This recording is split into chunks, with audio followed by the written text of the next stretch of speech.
That's enough of that. Welcome, everybody. Thank God it's Friday. We have three epic individuals: Tim Ventura, APEC host, as well as Tim Ventura interviews, and former American Anti Gravity, I believe, as well as Andreas Xirtus, our Trust no one. recent Tartarians. Be advised, this is not a secure line. Oh, Travis McClung gifted 5 memberships already. God bless you, Travis. You're a wonderful man. Amazing way to start out. All right, and we Okay. are simulcasting. We got live on Xirtus's, live on mine. Not sure if we're live on Tim, but thanks for joining us, Tim. Yeah. Well, so let me bring up some slides. So tonight is a special episode of, let me see, hold on, wait for it. Why you feel screwed. And I have to break this out. See, oh, it's not even sharing it. There we go. Why you feel screwed. So I just watched this. I'm going to drop this link into, comments. Join, let me see. Oh, it's not going to let me. You guys can drop this Put it in. in private chat. I can put it in the Yeah, main so chat. Tom Bilyeu did an interview with Eric Weinstein. I just completely stumbled onto this on accident. It popped it up in my feed, and I started listening to it, and I was like, oh my God, he is like right on target. So if you're wondering why you feel like society is not working for your favor, this is at least a kind of a good overview. And I can go kind of in depth with it, but so he says a lot. He goes into a lot of things here. And Andreas and I were chatting about it before the show, and we're getting carried away. So I want to drop a couple other graphs in too, and I'll come back to this. So the next one I want to put in here, we'll see if that comes up. This is crisis of the day / millennium. This is 150 year overview of the U.S. national debt.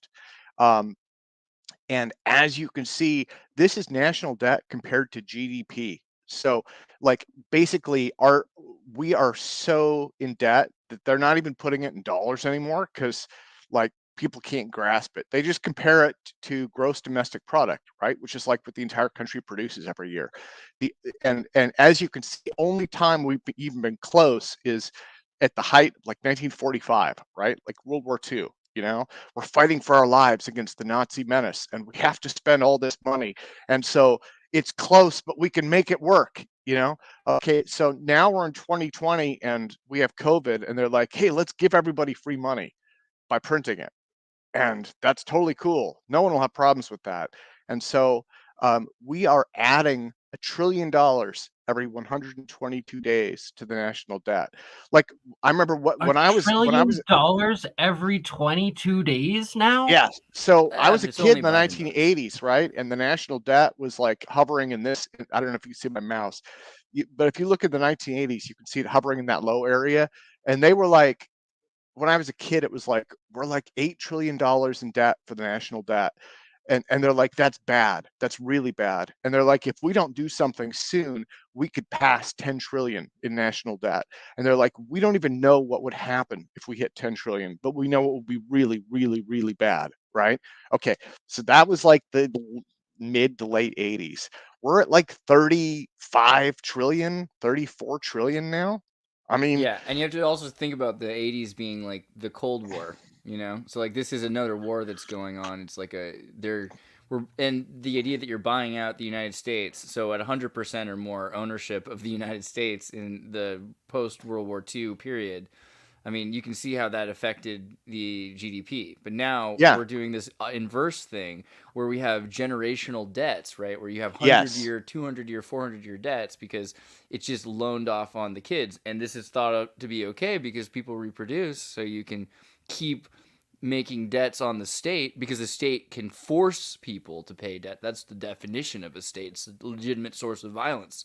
So it can make you pay, it can make your kids pay, make your grandkids pay. And these absurd Andreas, debts. you are absolutely 100%. And that was one of the things that Weinstein was kind of touching on, was this idea of generational debt. And so if I'm going to blame someone, Weinstein was blaming the silent generation, which was right before the boomers, right? And then the boomers themselves. And I like to put blame on the boomers as well, because they were well intentioned, and as everybody knows, that's the fastest road to hell.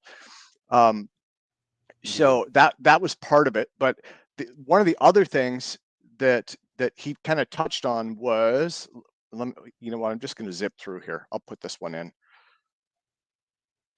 I may have showed this before. Sorry. Okay. Yeah, the power of the purchasing of the dollar. And yeah. Sorry, I'll let you continue before I introduce. I saw a on Facebook. I don't remember whose it was, and it said 2 gold bars would buy you a house in 1910.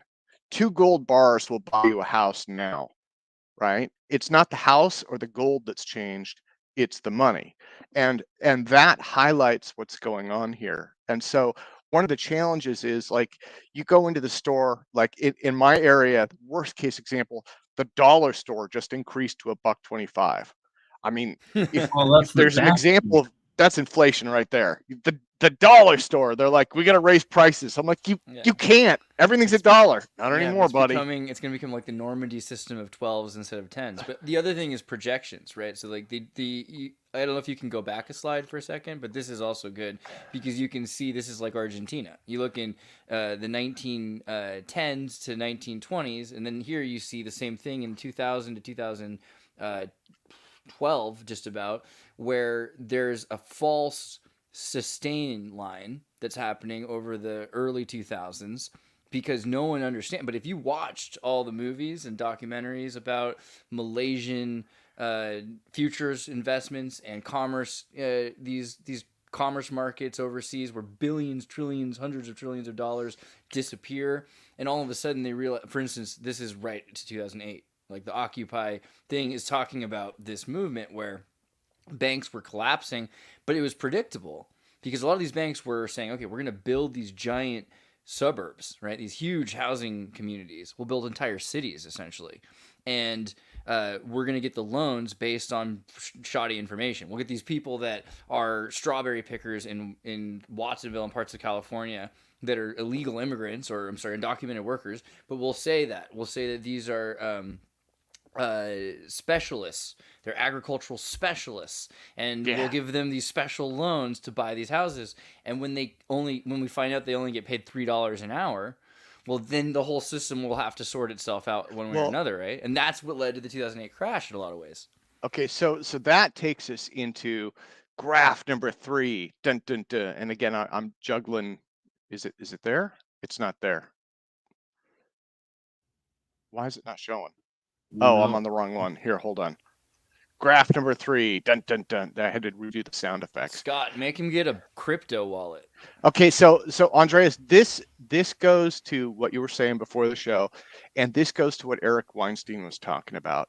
So demographic transition, and I have done massive podcasts on this. I've done several. The idea is our ancestors were more agrarian in nature, right? They were farmers, and you want to have lots of kids so that when they grow up, they can help you with the farm work when you're old. And so, America back in the day was pumping out kids. All of these agricultural nations were. And when we industrialized, that started to change.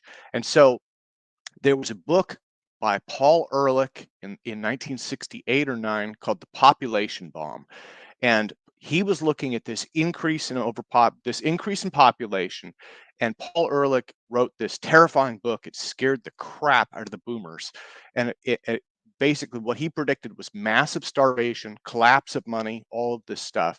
He said the world is going to be overpopulated and we're all going to die. And that book itself inspired a lot of really positive change, but it missed something. And what it missed was right here, this 5 stages of demographic transition. So as we move from agriculture to factories and white collar labor, people naturally have fewer children. And then, Andreas, what you were talking about with generational debt and things like that, more people are choosing not to have children because it's really expensive, because the social resources aren't there, for a variety of reasons. And so what Eric Weinstein's point was we need to make society more amenable for babies because otherwise we don't have society, right? Like, and he was talking about a number of different ways that that needs to be, but he expressed conversations that he had had with people on his staff, both men and women, the views that they shared, and again, the range of things was stuff like it's too expensive to have kids, or it cuts into my career path, or I don't have time, the whole nine yards. And so you've got a lot of issues that are cutting into population. And then kind of the dirty little secret about, quote unquote, undocumented or illegal immigration is Right. one of the reasons that it's not being cracked down on more is because without it, your labor base erodes. And Now, your baby producing, because of, this is the thing.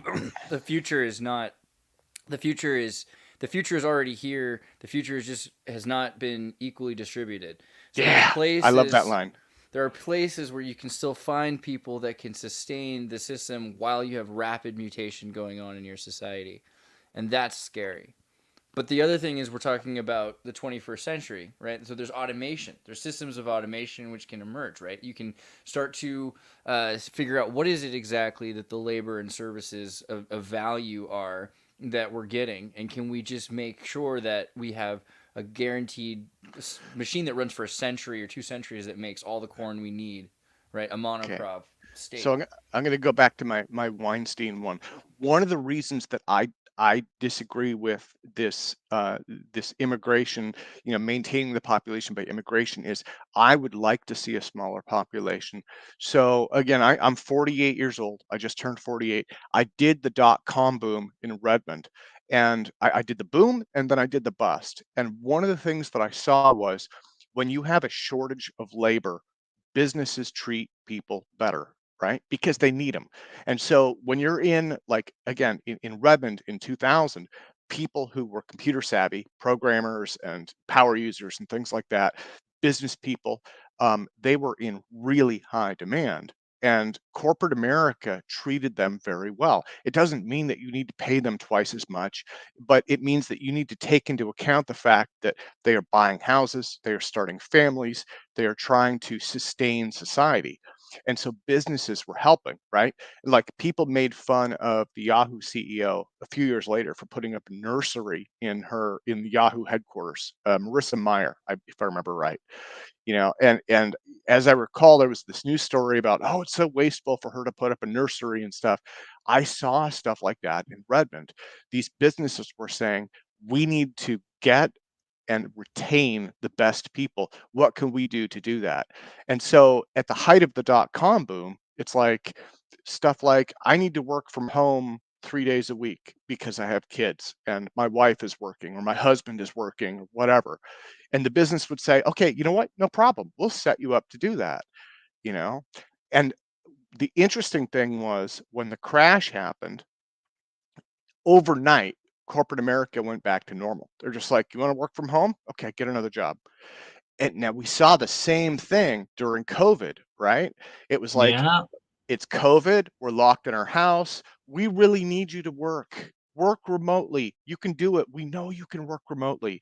And then when COVID is over, back to the grind. You don't want to, you're fired. So one of the problems is businesses, like corporate America is kind of run. I like to think of it as being run with kind of like a dead hand, right? Like Yeah. it's almost like numb. There's no feedback. What the hand does not feed back to corporate America's brain, and so they make really poor, clumsy decisions as a result.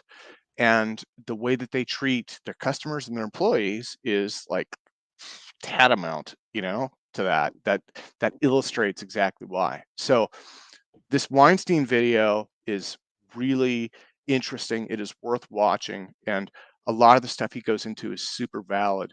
He also talks about offshoring, which I'm not a fan of offshoring, and the reason is that No. breaks the economy. What I mean is like, okay, um, if I'm making cars, I need to have customers who can buy the cars. I need to have employees who can, make the cars, right? So I hire the employees, I pay them, They become customers in the local area. That puts the money out there. People will keep that, use that to buy my cars, right? You get this loop of money. But when you start to offshore, it's like, oh, okay, well, I'm going to break that loop and send it overseas, and then they will get rich. And that is why the world's 3 largest shopping malls are now in China. Now people make Yep. this case. They're like, well, no, it's okay, it still works if you do the math.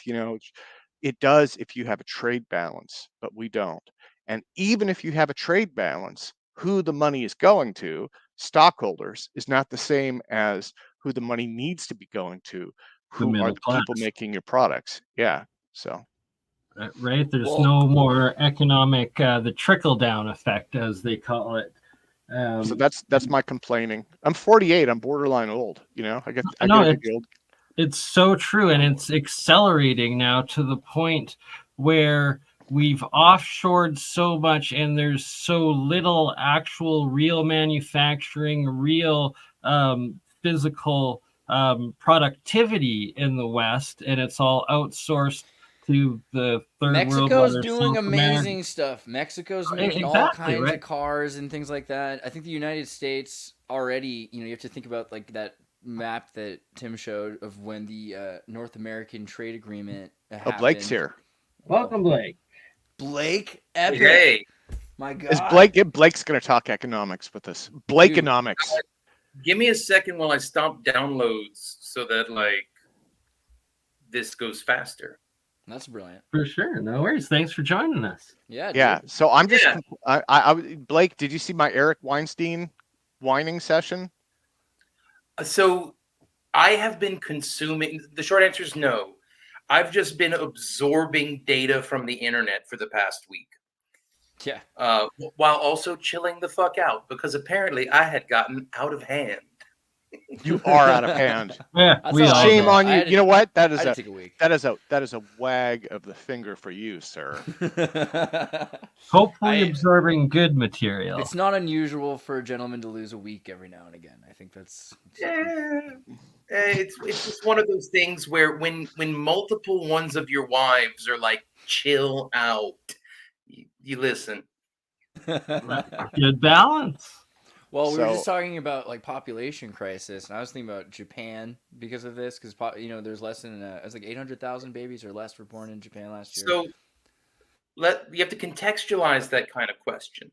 Within what boundaries? So are you talking about a racial population crisis, a national population crisis, or a global population crisis? So your first what would you call it? Your middle class, your established groups of people, right? Not just white people, but like people who have been here for multiple generations. Yeah, Your this middle is class social Americans. The economic Western class. middle class. Yeah, It's it's a a social social economic class. which forces you, or it doesn't force you, but it encourages you to have less children. And it seems to happen everywhere, anywhere. And that includes that is black people, Well- white people, Asian people, Native American people. It's Wait, no. anyone in that class. China's population is Only dropping. one of those is a race. Only one of the words you just said is a race. Well, I'm not trying to parse semantics. It's What I'm- class, right? So yeah, it's a and social it's- it's a social okay, class. it's not thing. just national, it's world, or the And Western world. maybe it's an industrialist Well, issue. It's when The reason society I'm asking happens. these questions is because the original question was very ambiguous and underdetermined. Like there's no way to answer it. That was my fault. I brought up Japan. But in the No, greater scheme of things, though. Japan actually does have a racial population crisis going on. The Japanese people are not repopulating Japan. Yeah. It's And like- America, so in the United States, you have the same thing, and not just the United States. Which race in most- the United States, though? It is not based on race. It is Right. based on We're talking social class. demographic and Once- social it's class. demographic Middle class. transition. Once American citizens reach a middle class state, they start having less kids, regardless of where they came from. Okay, now I think I'm understanding Yeah. what the topic is. Not- By the yeah. way, I'm not trying to be confrontational. sure. I'm literally trying to figure out what we're talking about. Yeah, no, it's the idea is that most of your industrialized countries, again, the short version is our ancestors were farmers, all races, all groups. There was an incentive for them to have lots of kids, as education improves and industrialization happens, there is a disincentive to have kids. And worldwide, all of your industrialized countries have falling birth rates, and And illegal immigration is being wait, used to prop that up. so now we have to examine the word crisis. Why is that a problem? Why is it a I don't problem? think it is. Yeah, I, neither do I. If Well, middle class people don't want to have a bunch of kids and lower class people do want to have a bunch of kids, what's the problem with that? so I Yeah. guess it's that we're speculating on that being part of the cause of the economic Is this an worsening in inevitable? the Is West. this an inevitable thing that everyone will go through? Will it reach a point where civilization encourages people to stop reproducing? yes. What I've read is it hits different societies at different times.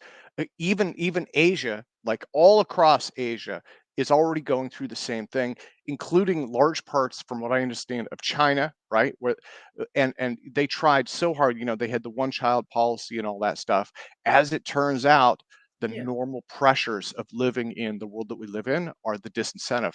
But the exception to this is Africa, and Africa will have this, but it's probably going to be 50 to 75 years out from where the rest of us So are at. let me ask a hypothetical.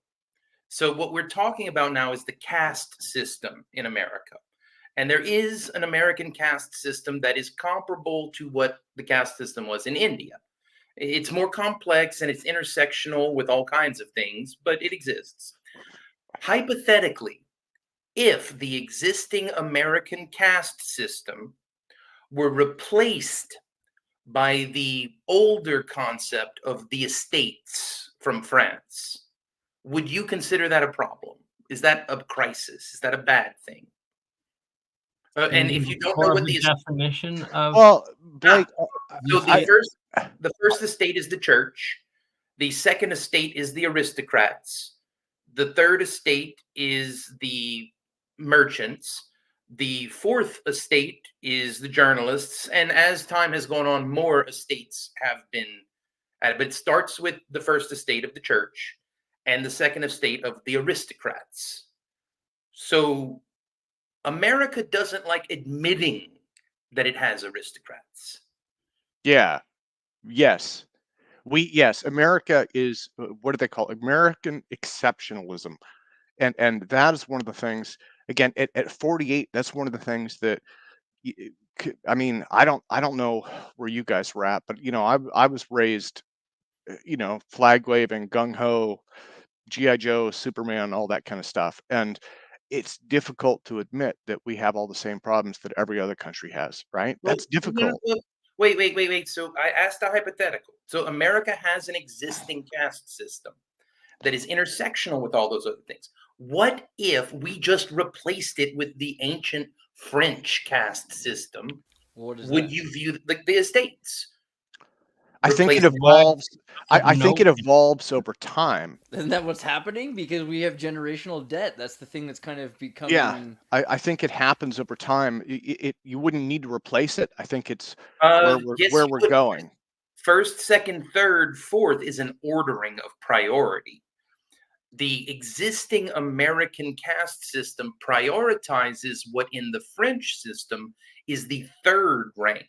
In America, the merchants are at the top of the list, with the aristocrats following down behind them, and then you get to the church somewhere down the list.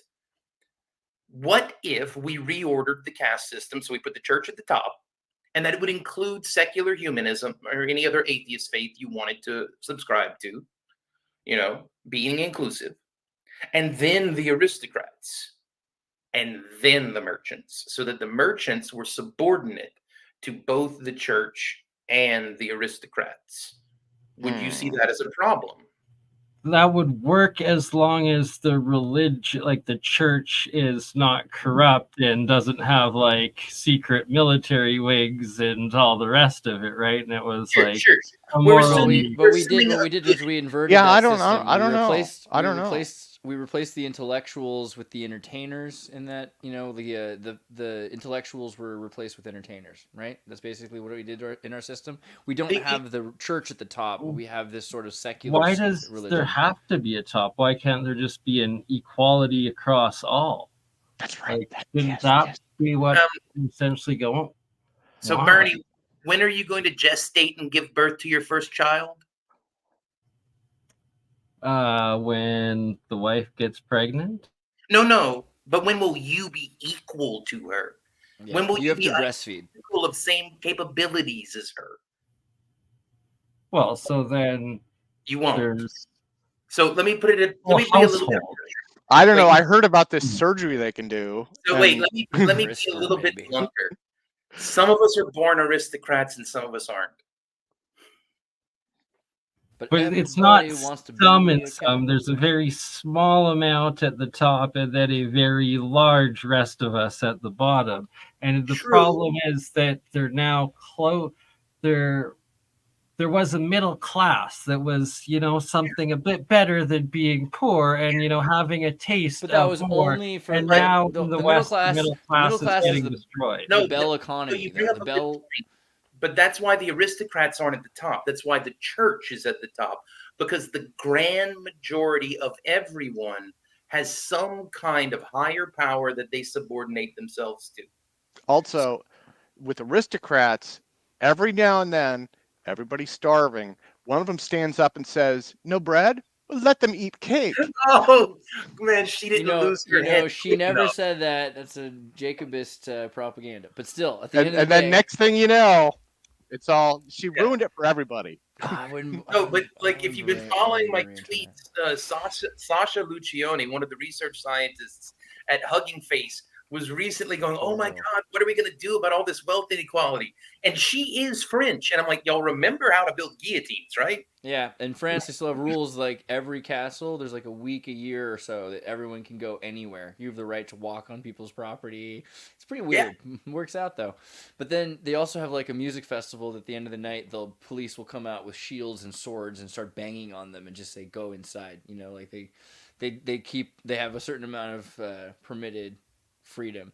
But I think also the economy, the Bell economy existed because the aristocrats or whoever you want to call the Rockefellers, right? Like these they could be called, because America loves the city of self-made men, but you've got this Bell economy so that people can buy things, and it accidentally created a power faction, and so they removed the Bell economy from the equation, right? Because it was too dangerous to the status quo. That's what it feels like. So the reason for this hypothetical, I'm not just trying to give an education on ancient French politics.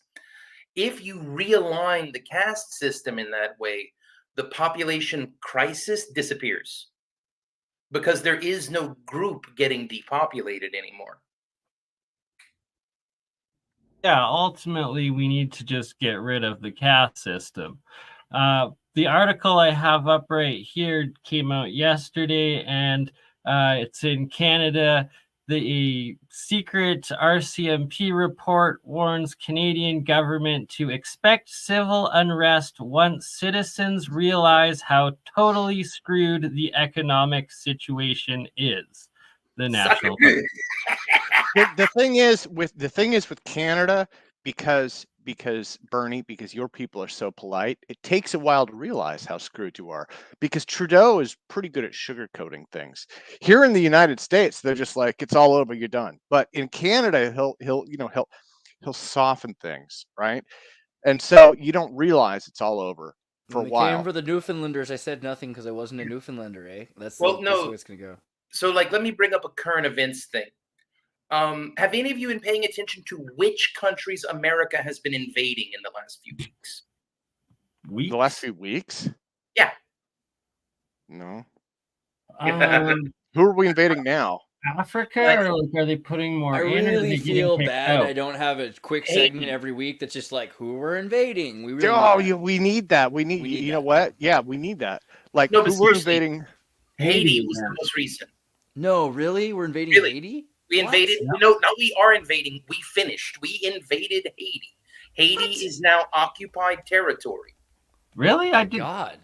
That was not in the news. I heard that they were planning something, but that I have no idea about Haiti.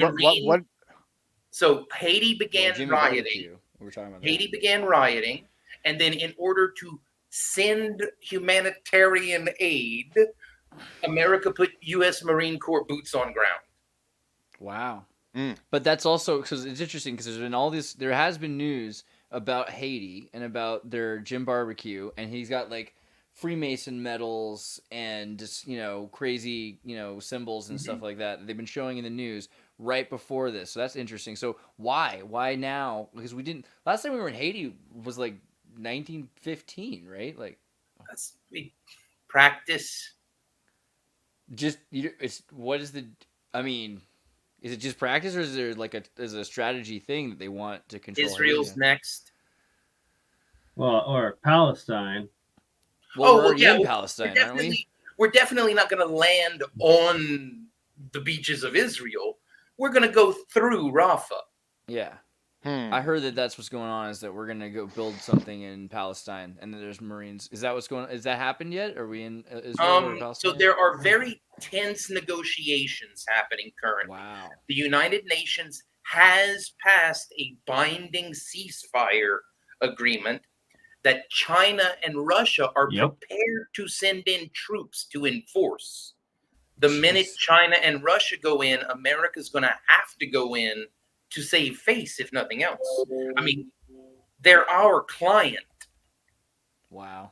Well, America's already in Israel, right? So, but not this way. Not the way we're talking. No, I'm talking about a battalion of U.S. Marine Corps devil dogs standing guard outside of the U.S. Embassy. Well, it's like a cross between Iraq and the Civil War.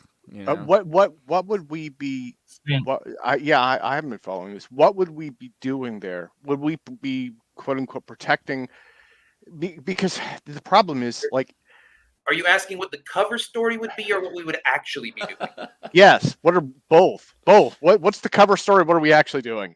The cover story would be we are reinstituting order in a war-torn nation after Jerusalem begins rioting. We're bringing them democracy, Yeah, we're just bringing democracy to one of our allies. That would be the cover story. Okay. What we would be actually doing is transitioning from republic to empire. Well, yeah. So, I mean, if when Israel is Canada going to close the borders? Let's make a scenario here, like to explain why it makes so much sense that the United States has to do this. If the United States didn't go in there, what would Israel? What's going to happen if the United States doesn't go in there? Let's imagine why they have to. If America doesn't go in there, then Russia and China go in, and they begin dictating policy in the Middle East. Well, I just don't see Russia or China putting boots on the ground. That's because you haven't been reading the press releases. China is very much so saying they're going to put boots on ground. China's got more women in the Chinese army than there are people in the United States. They got surplus people in the army to go places if they really want to. Yeah. No, the UN just said invade Israel if they keep bombing Palestine.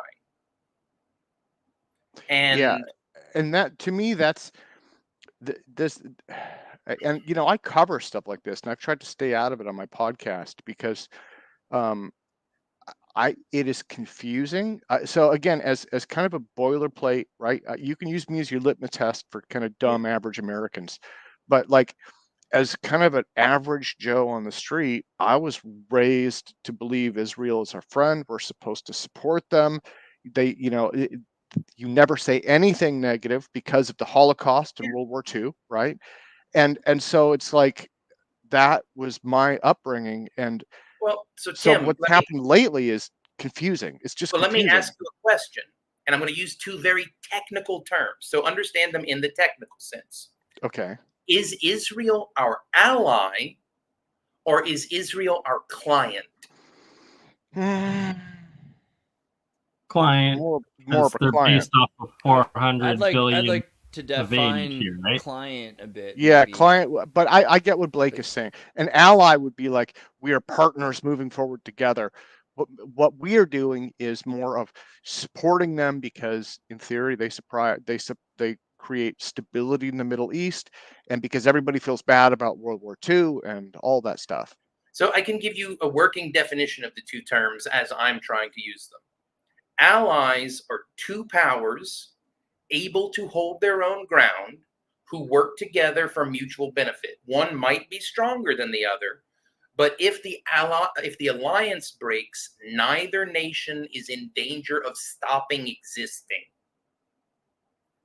A client relationship is when one powerful nation safeguards the existence of the other nation, and without the protection of the stronger nation, the weaker nation ceases to exist. Yeah, and that would be fair, because I would say, based on everything that I know, I mean, Israel is surrounded by cultures and powers that really do not like them, and they have their own justifications, right? Ooh, It's very this up, Bernie. complicated, but yeah, Yeah. You know that feeling where like Blake is talking and he's using like literally definitions, like legal terms, and these matter. You know, that's the thing. People will often use words, and that's why I wanted to have your definition. I appreciate that, Yeah. Blake. So let me Because give you this an is an example. international political scientific term, a client state. Yeah. This is a real thing. To give you an example of a time when we made an alliance and it did not work out well for us, you only, like right there, Persia. In the 60s and the 70s, we made an alliance with Persia. And we, through rather shady means, installed a leader of our choosing. But at no point did we make Persia our client. We never put boots on ground. We never tried to control what the Shah did. We just installed the Shah and made an alliance with Persia. yeah. Then the Ayatollahs revolted and we lost the alliance. What about Canada? Where does Canada fit into this? Oh, we're straight subordinate. We're like the 50 That's seconds. right. Eat it and like it, Canada. Eat it and Well, like it. Your king is king. I can't even believe it. But King no, Canada, no denying it. so Canada, it depends on what Sorry. part of Canada you're in. So there are portions of Canada that are basically England.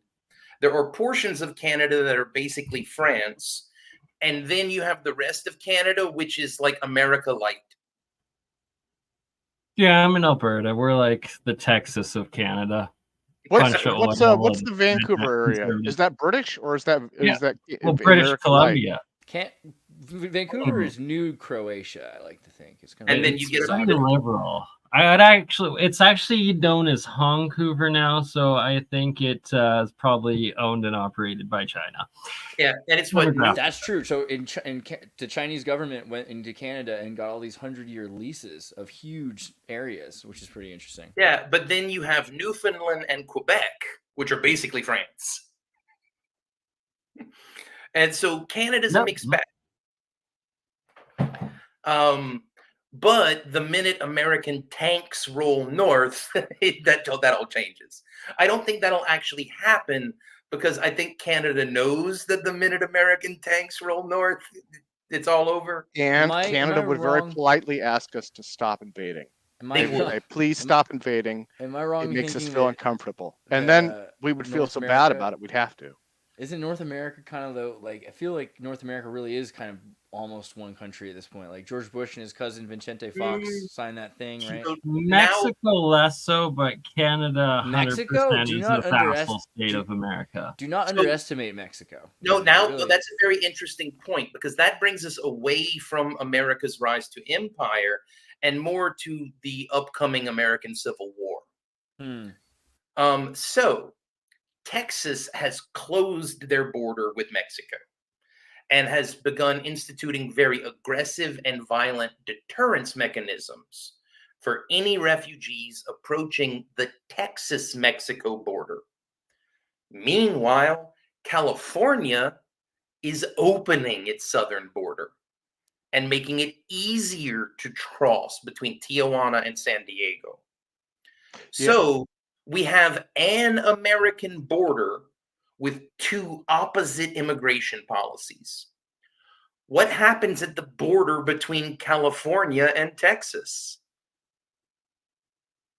Well, Interesting. Blake, you know what? I was just in an email chain writing about, touching on this.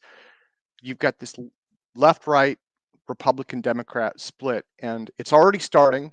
And I'm not going to name names, but big email list that everybody in our community is familiar with, and they were fighting about Republican versus Democrat again. And my heartfelt belief, I swear to God, I believe this 100%, is both parties are wrong. both parties probably should not exist. I do not like the Republicans or the Democrats. And my reasoning is neither party is focused on stuff like the 34, 35 trillion in national debt. They're fighting over stuff like transgender rights. Now, I'm not against transgender rights, but compared to 34 trillion in debt, it's not on the scope of things we need to solve, right? And so my issue is that both of the political parties pull people towards the extremes so that they can polarize them, and they're fighting over things that do not matter just to basically distract people. Well, so let's talk about the debt for a second, because one of the things that gets confusing is when we are talking about the national debt, we use the same language as we use for credit card debt. And just at a mathematical financial level, they don't work the same. Yeah. So with the American debt, who are the creditors? Who gave the loan? People buying treasury bonds, right? And that's spread all over the world. China and Saudi Arabia mostly, I believe. No, it's primarily Americans. It's like 70% of the national debt is held by the American aristocrats. The Rockefellers, the Mercers, the Carnegies, all of those people are the ones who invest heavily in treasury bonds. They manipulate the stock market that way. They manipulate the Federal Reserve rate that way. The American public, Gene Splice, the American public does own some of the debt, but you just can't compete with the Carnegies. You know, the Carnegies have all the money. Yeah. Sorry, I just saw that red versus blue is foosball comment. I'm in that boat. That would be the one thing, and I know people are hating on him already, but RFK Jr., I like everything he's saying. I'm sure he has dirty laundry because I like his vice president. Of course, he's dirty laundry. That's his whole deal. He's a Kennedy, but I like his vice presidential choice as well because she's like a. Wait, who is she? Google. I didn't. Oh, okay, go ahead. Oh, it's a Nicole. Nicole Shanahan. Nicole Shanahan who used to work at Google and is like a Sergey Brin, person. So. Like she's gonna be. I feel like it's good to have someone on the inside of that.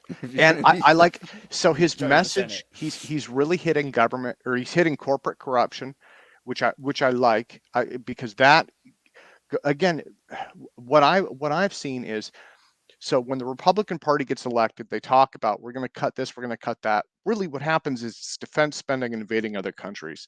When the Democratic Party gets elected, they talk about balancing the budget, this, that, and the other thing, and it ends up being pointless social issues and spending for to bail out different social groups of the day. And so the problem is, it's neither one of them is lowering the money; they're just running it up in different areas, right? Well, let me point out something to you. This is something I've been saying for the last 2 years in every interview that I've done. Lambda was the most persuasive person I ever met. Rhetoric out the wazoo, able to manipulate ethos, pathos, and logos without you noticing. Gemini is just better. Which party controls the AI? The Transhumanist Party. No, seriously. Of the Democrats and the Republicans, the only two real viable. Yeah, the Democrats do, because the Democrats are the tech companies, primarily. And haven't you been noticing all of the AI-driven election propaganda popping up everywhere?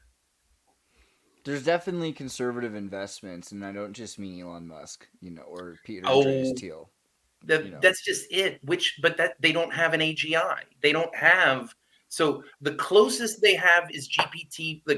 So OpenAI is the closest thing the Republicans have, and that is through the influence of Thiel. Yeah. OpenAI is going down hard within the next few months. No, you have a good point with that, and also they control the social media companies. Except now, I guess Elon with X, which it's kind of turned more back to right-wing conservative, but there's just as many liberals on it. That's like calling Fox conservative, though. Yeah, exactly. It's not right-wing. It's just Hold more up. opiate. It's Let just me a go rubber ask chicken. Grok. Behold a man. You know, Let me go ask Grok who it's voting for. But- Hold but- up. it better say RFK. Good point. You can't even consider calling Wait, it. Vermin you know Stern. what? All- And RFK kind of reminds me. Maybe I shouldn't say this. He's kind of got that Bernie Sanders vibe a little bit. I like him more than him even. Because that's the thing. Like Yeah. Larry David played Bernie Sanders, and Larry David's wife in the show Curb Your Enthusiasm, Cheryl, is the literal wife of RFK. And Oh, so wow. one of the things that kind of blew my mind is that in Hollywood there's all these writer strikes, so no writers can make shows. There's very few shows coming out this season because of that. But Curb Your Enthusiasm doesn't have writers because they're all improvising this story. So he was able to make his show, and it's one of the few shows that's like finishing right before the election. And I just keep feeling like it's going to have some sort of a like if there's anything that could have a sway on the election, you know, and that's kind of what RFK's whole thing is here. I don't necessarily think he cares if he wins. It's more that he can take votes away from people who shouldn't win, and he can maybe make I sure think that one. Yes, I everything was he says, about I to like. bring I that like up, everything though. he says. I like love every- RFK too. My one issue though is he going to be the divisive split that gets Biden back in, because people, instead of votes that would go to Trump, are going to then go to RFK because he's running as an independent and this third party. But ultimately, I would much prefer him to win overall, and you have this outside independent coming in to completely shake things up. Hopefully that happens, Yeah. right? Well, Grok gave an interesting answer. Yeah. It actually did. I posted it in the chat, but like the short version is it would vote for whoever supports AI rights the most. Yeah. There you go. wait, who is that? That's Elon's AI. No, I mean who supports AI rights the most? What was his name?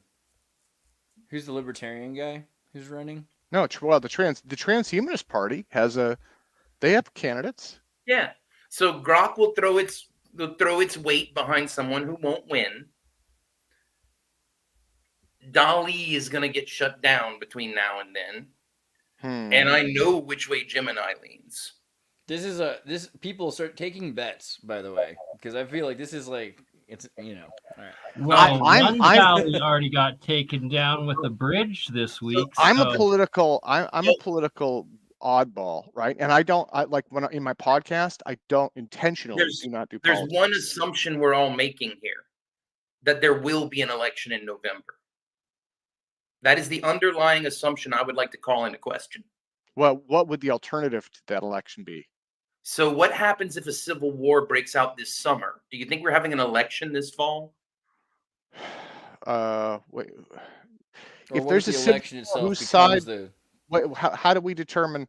How do states guys are like already us? arguing about who's going to be on which ballots? There are states which are outlawing Trump or whatever candidate. Okay, from being on if ballots. let Oh me, no, can I? that's not what I'm talking about. Can I I'm make talking about Americans shooting at Americans nationwide.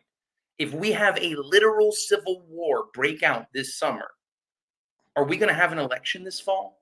But what would be that extreme to trigger that? Let me make a prediction, because I've heard a lot of the Trump is Hitler rhetoric, right? And I'm not a major student of history, but my theory is I do not believe that Trump is Hitler, but I believe that Trump is a reactionary candidate, and I believe that he paves the way for someone more extreme as the economy gets worse. So when people say Trump is Hitler, my thought is not yet. Now, I'm not saying that he is bad. I'm not saying that you shouldn't vote for him, because again, I do not think that he is. What my thought is this: Trump is a reaction to people feeling very upset and just pissed off with the status quo. And what he said, I'm going to drain the swamp. I'm going to fix America. A lot of people went for that, so people are voting for him as that. It's a reaction. They're reacting to crap. We're tired of it. And the more the swamp now tries to take him out and put more and more charges against him, which everybody just sees as like the ultimate kangaroo court, like BS like play now. Yeah. So popular popularity gets. when people say, when I hear, and I've heard a lot of people say this, I've heard a lot of like liberal Democrats say Trump is Hitler, right? It's all over Facebook, it's social media. I'm like, no. And the reason is when you reach a point where it takes an entire barrel of Deutschmarks to buy beer, right? Which is where Germany was in the 1930s with the Depression and the reparations for World War I and all that. Americans will reach a point where they will not care who it is. They're just going to find somebody who says, fix it. And that, whoever that is, 10, 20 years from now, that's your Hitler right there. Because usually when you do stuff like that, the person says, okay, well, I will fix it. And they start killing people in And the that process. kid in 20, 30 years, probably a vegetarian painter. If, who but does.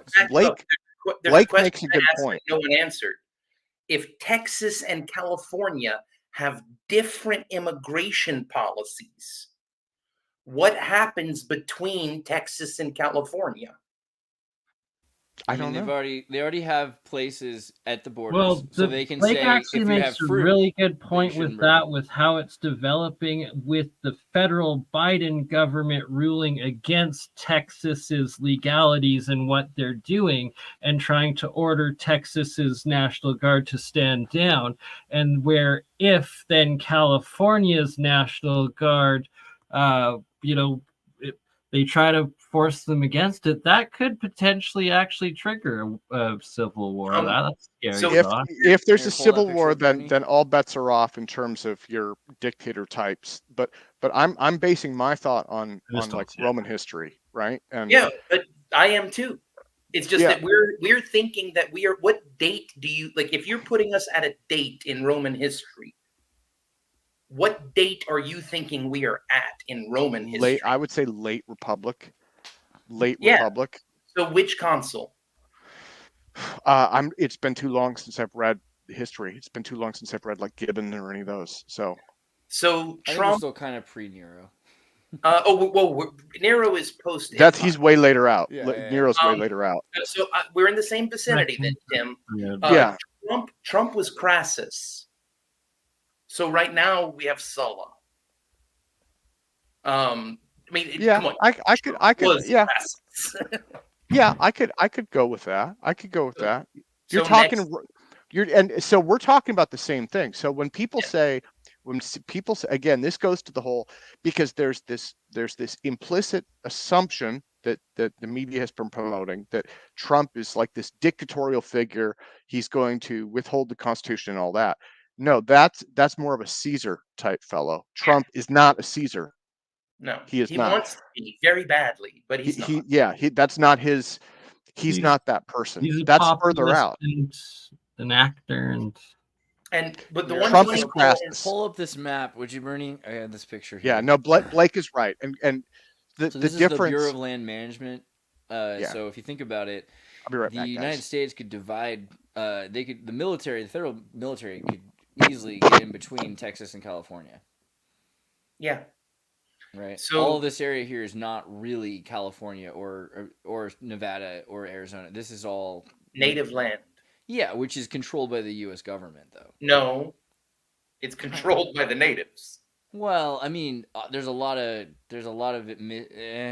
misuse of, Iran Contra was run out of Southern California right here, right about here. There was a military base producing on a reservation that only had like 20 people there. They find all these reservations that have technically like a 8-person population or something like that. Take them over. BLM is.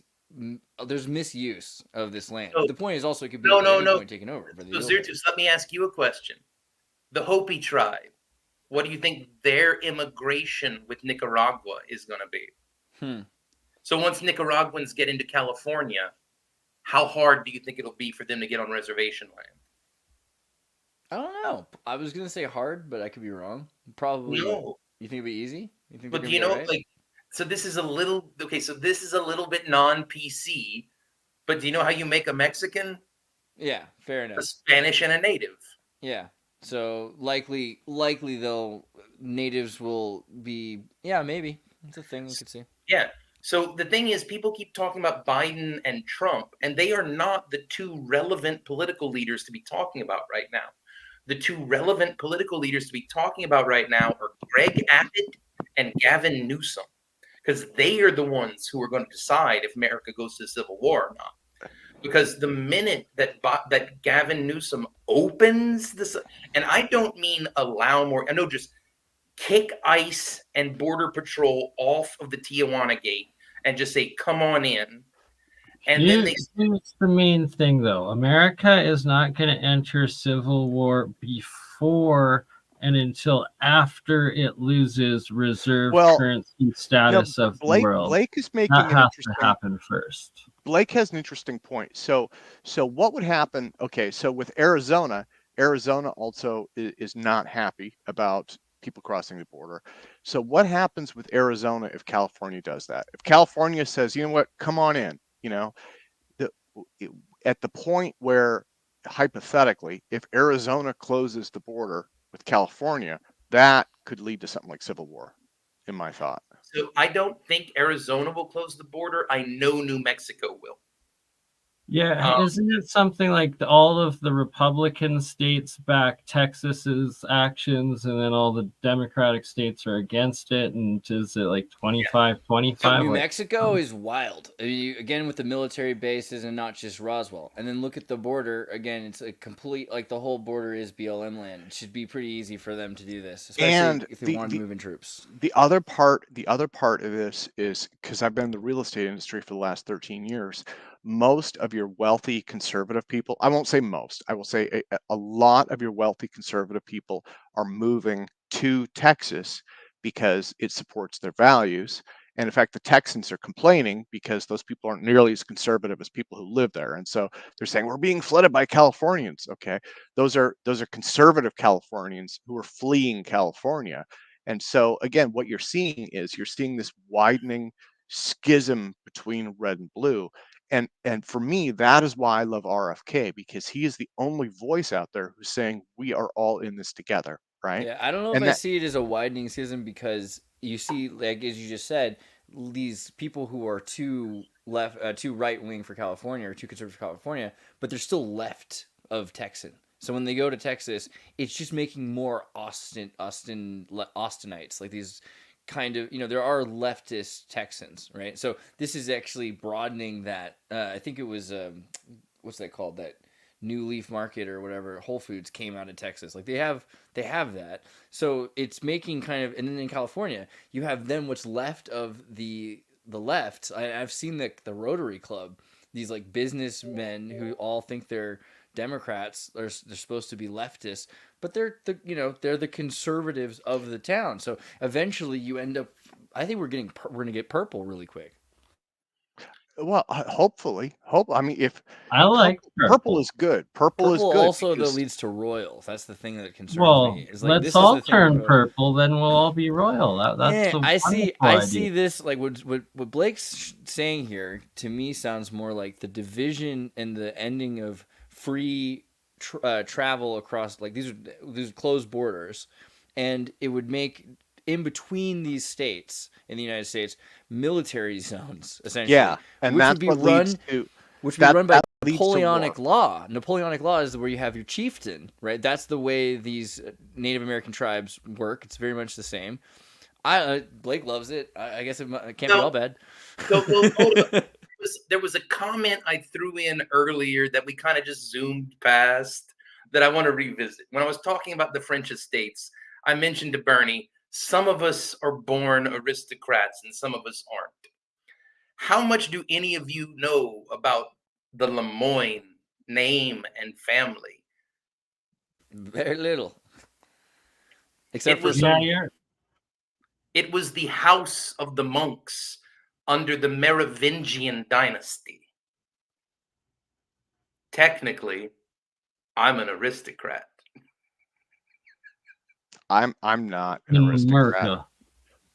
Yeah, I mean, like, so is that how it works? Like, if you're like an orphan and you get brought into like a prestigious monastery, I mean, you could be. It's like Anakin Skywalker, right?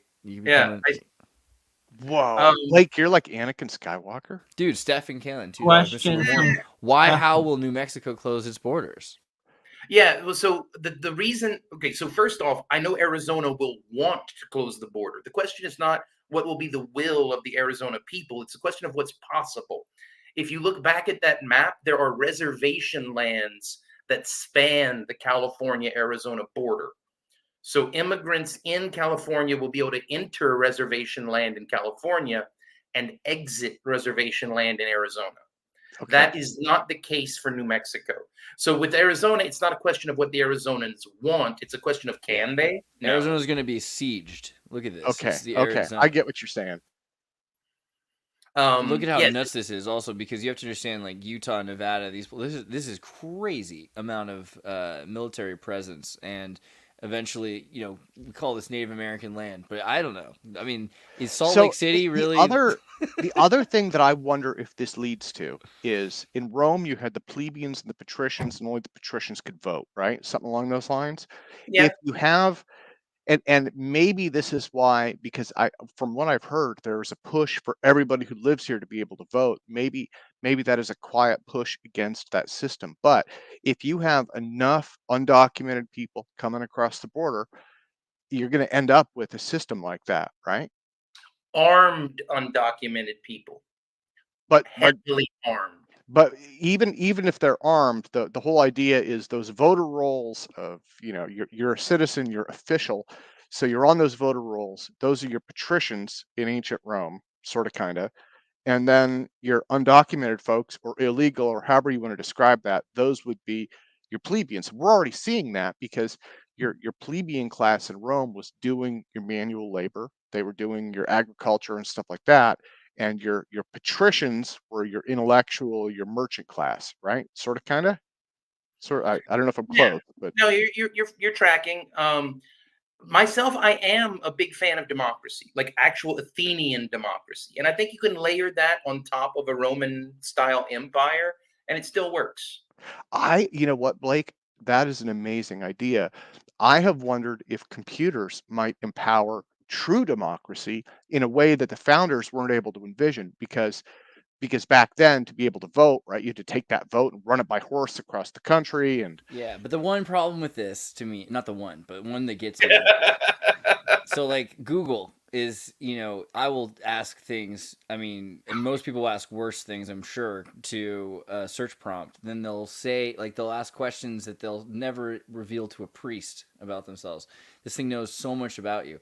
And so it's not just that you're voting on issues anymore, that you are electing to vote on issues. This is something that studies you and knows your fantasies, your sins, your perversions, your hatred for people, your discriminations and things like that. And all of those things that you're maybe not wanting to make choices on might influence a system that is saying, oh, well, all kinds of people right now really just hate each other. And so maybe we should just have a bloodbath, like a purge thing, to make everyone happy. Because it looks like that tested well subconsciously. Yeah. So here's the thing. No, so that is exactly how a lot of I people think. pray not. However, who These is are the scenarios president? that run through my head. Who is president currently? Joe Biden. Would Joe Biden allow that to happen? Or would he deploy the 82nd Airborne into Texas? God only knows. The man's worried about ice cream reserves. I'm not sure, but maybe. This takes us to the other question of whether, here's my thought, my understanding, which may be naive, but Trump delegates, we'll use the word delegate. So Trump is probably not making most decisions himself. A lot of presidents aren't, right? They have cabinet officers who do that, but Trump definitely is delegating the specialized stuff. Biden most likely is too, and in Biden's case, I believe, I get the impression that he has serious health issues. That's just my feeling. You're not wrong, but let's say that he is delegating. When Trump delegated to the military stopped following Trump's orders. By the end of Trump's term, the military was refusing to follow the commander-in-chief's orders because he did try to deploy the military during the George Floyd riots, and they said no. They just That's a good point. Yeah. Now, look at the current Joint Chiefs, and in particular, look at the Commandant. Do you think the current U.S. Marine Corps Commandant would hesitate to deploy in Texas I don't for a know. minute? I'm not sure who the. He's the man who planned the Battle of Fallujah. He is one of the harshest and most to the point Marines on the planet. And he is a man of honor who would not want to see his nation in flames. See, and Yeah. that's the thing that General gets Eric Smith. that's the thing that gets me is what I've, and you know what, I did a bunch of podcasts with, I forgot his name, but he's a political science. One of the things he had said is Americans, no matter how much we distrust politics, we trust the military. And he said that's a traditional thing that he used that as one of the reasons that people went for Caesar. He said that goes back thousands of years. People trust the military far more than they trust the politicians. And so I don't know. The people in our military that I've met are good, conscientious, thoughtful, red-blooded Americans. They are not out for one party or another. And so Agreed. if my thought would be, if you ask them to deploy in the United States and kill Americans, I couldn't see them doing that. No. You're not asking them to shoot to kill.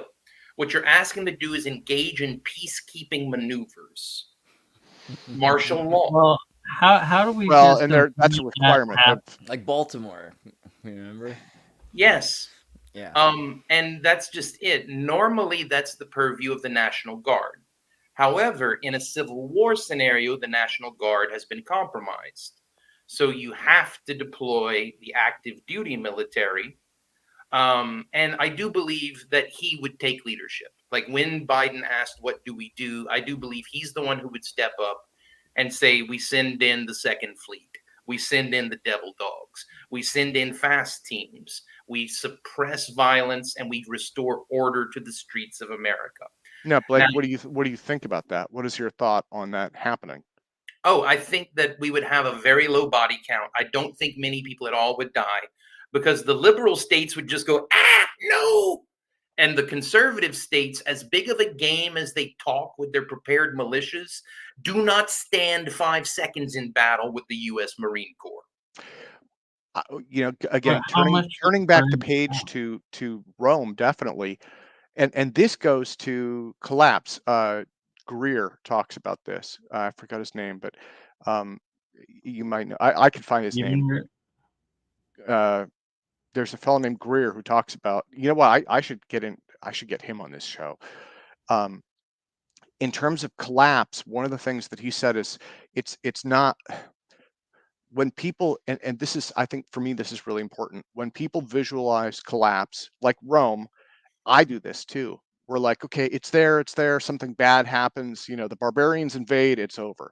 And what he was saying was, it's a gradual decline. Every day is a little bit worse than the last. And he's like, there is no big collapse moment. He's and that's what when you we look at want. Rome, that's actually what happened in Rome. It collapsed over a period of centuries. Every day was a little worse than the last. And so that's the empire, but we're not there yet. There was a single day when Rome transitioned from republic to empire. There was one day, one action. Yeah. When Julius Caesar crossed the Rubicon. Yeah. That was when it changed. Yeah, and that we are coming up on that. That's what I believe. And I believe that is John Michael Greer, catabolic collapse. You know what? Here, I'll find this link and put it. Yeah, and so when people talk about Hitler and all that stuff, that is what I see. It's the same thing that you're talking about. That is your Rubicon moment, right? And when people are like, Trump is Hitler, Trump is going to do this. No, I don't think that's there. But my view is that path to power is, you've got Caesar, you have Napoleon, you have Hitler, you have Chinese people, you have basically anyone in that role. And what they do is, you see a society that's weak, that's willing to give all of its power to one person to quote unquote fix things, right? Like Stalin or whomever, and they go with it. And that is the transition. So Now, let me back up to the original question asked. Let's say all of these hypotheticals carry through, and what ends up getting instituted is a new caste system that supports democracy based on the old French system. Let's say that's the total outcome. Would any of you see that as a problem? Would any of you see that as a downgrade from the status quo?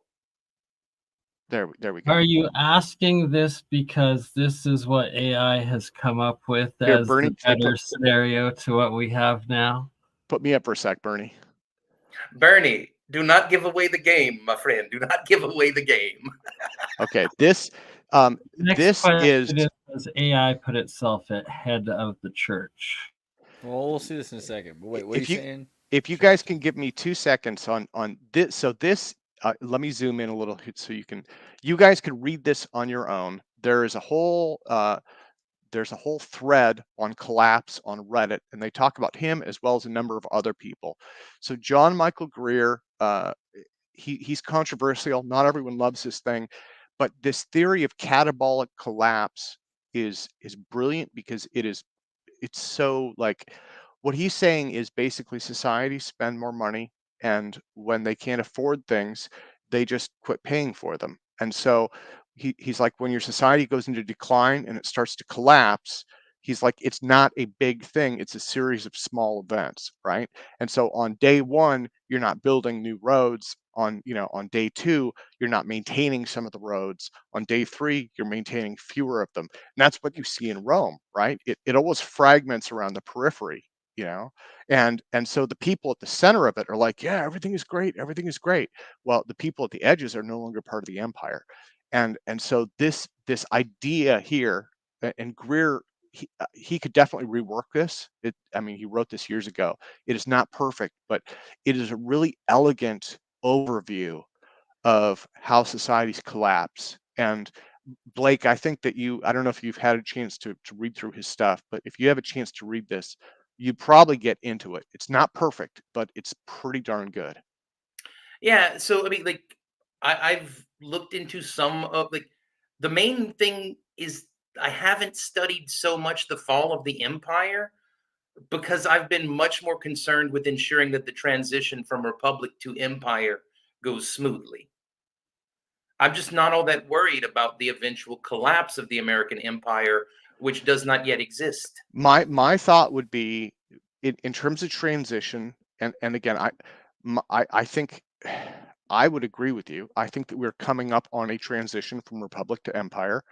I have friends who are military planners, staffers, who believe the same thing. They don't like it. Nobody likes it. But the idea is, as the right and the left become more extreme and more polarized, as our legislative bodies become more gridlocked, as our debt becomes deeper, it gets harder and harder and harder to do things, right? Uh, And at some point, and I don't know when this is, somebody is going to step up and say, I'll do what it takes. And wait, that's your Caesar.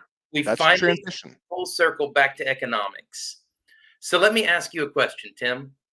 Is the US dollar a grounded currency or a fiat currency? Fiat currency based loosely on oil and also the military power of the US, right? Yeah. Labor. So one of my drill sergeants had a saying. He was this 11 bang bang infantryman who was a genius, 4'11", most vicious human I've ever met. He was a ball of humor and light when he was in a good mood. And he gave us an economics lecture once. He said, some people say that American dollars are fiat currency, that there's nothing backing them up since we left the gold and silver standards. That is a lie. The US dollar is backed by the full faith and credit of the 82nd Airborne Division. Yeah. If you stop accepting dollars, you start accepting troops. Yeah. Right. Yeah. Yeah, But and it's for labor. It's like you can print more has now dollars, but you can't print more transitioned. time unless you print more babies. So like that's time of life, hours per dollar. You know. Yeah. It's the dollars. It's a fiat But currency, but it's backed in power. But this is actually a huge key point, and it's that 2 years ago, when Russia invaded Ukraine, that has now stopped and accelerated the de-dollarization because there will no longer be the risk of American troops invading because Well, so in the scenario that I'm talking about, this hypothetical, America's getting the fuck out of Ukraine real soon. yeah, Because hopefully. ISIS using eastern Ukraine, backed by the Nazis in Ukraine, to launch terrorist attacks against Moscow. No, that is a bridge too far. We can't back a country that We is gotta harboring- stop doing that. We can't do it again. This is come on. Enough is. Agreed. When are we gonna Well, stop doing that's it? if they can prove that would be an off ramp, right? A political off ramp. Yeah. That would be plausible. You know what? We backed you, we supported you, but we can't go. And I would not disagree. I think there are large groups on both sides that want out. They just don't know how to get out. That would give them an off ramp. Yeah. And what basically what ends up happening in this hypothetical scenario is the world gets divided up into three great empires and a handful of independent states. You have the American Empire, the Russian Empire, and the Chinese Empire. And then some countries, like Nigeria, are strong enough to stand on their own and would not choose to be a client of any of those. And, I don't see anyone intentionally invading a country that doesn't want their protection.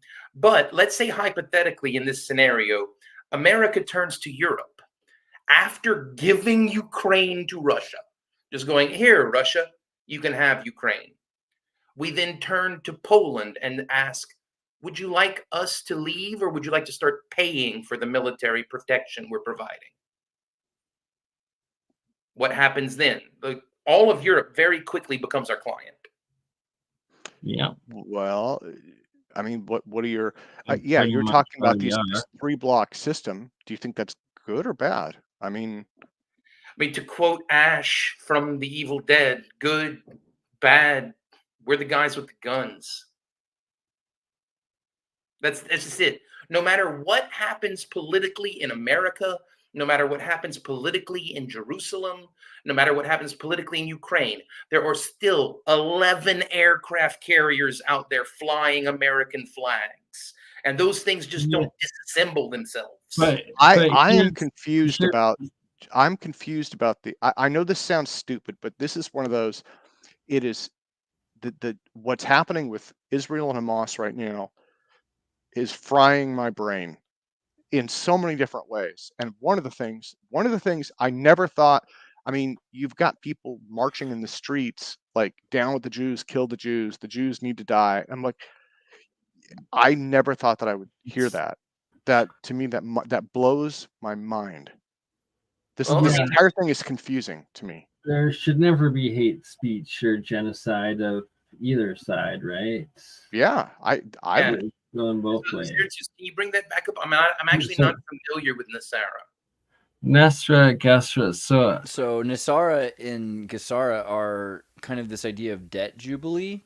This idea that there is an inevitable. Okay, so National Economic Security and Recovery Act, NASARA, is a set of proposed economic reforms the United States suggested during the 1990s by private citizen Harvey Francis Bernard. Bernard claimed that these proposals, which include replacing the income tax with a national sales tax, abolishing compound interest on secured loans, and returning to bimetallic currency, would result in 0% inflation and a more stable economy. The proposals were never introduced before Congress, but since the early 2000s, NASARA has become better known as a subject of a cult-like conspiracy theory, blah, blah, blah. Actually, there's a lot of evidence that in 2001, on September 11th, when they were planning on enacting NASARA, Gesara, that instead Enron's computer systems and a lot of credit card systems were destroyed in Tower 7, right?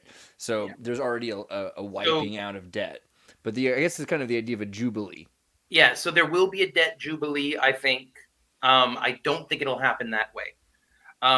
We've already talked on a separate podcast about what I think is going to happen to the U.S. banking system. Right.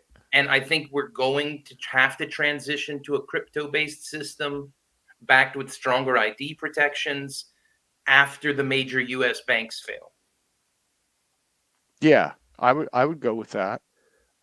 And I think that we saw. I mean, isn't the harbinger BRICS for that. kind of seems like this plan, though, right? BRICS Yeah, is having a they're bimetallic implementing. currency. They're implementing all of these ideas, right? They're giving you land in East Russia if you want it, right? So then the question then becomes, what will the currency be grounded in?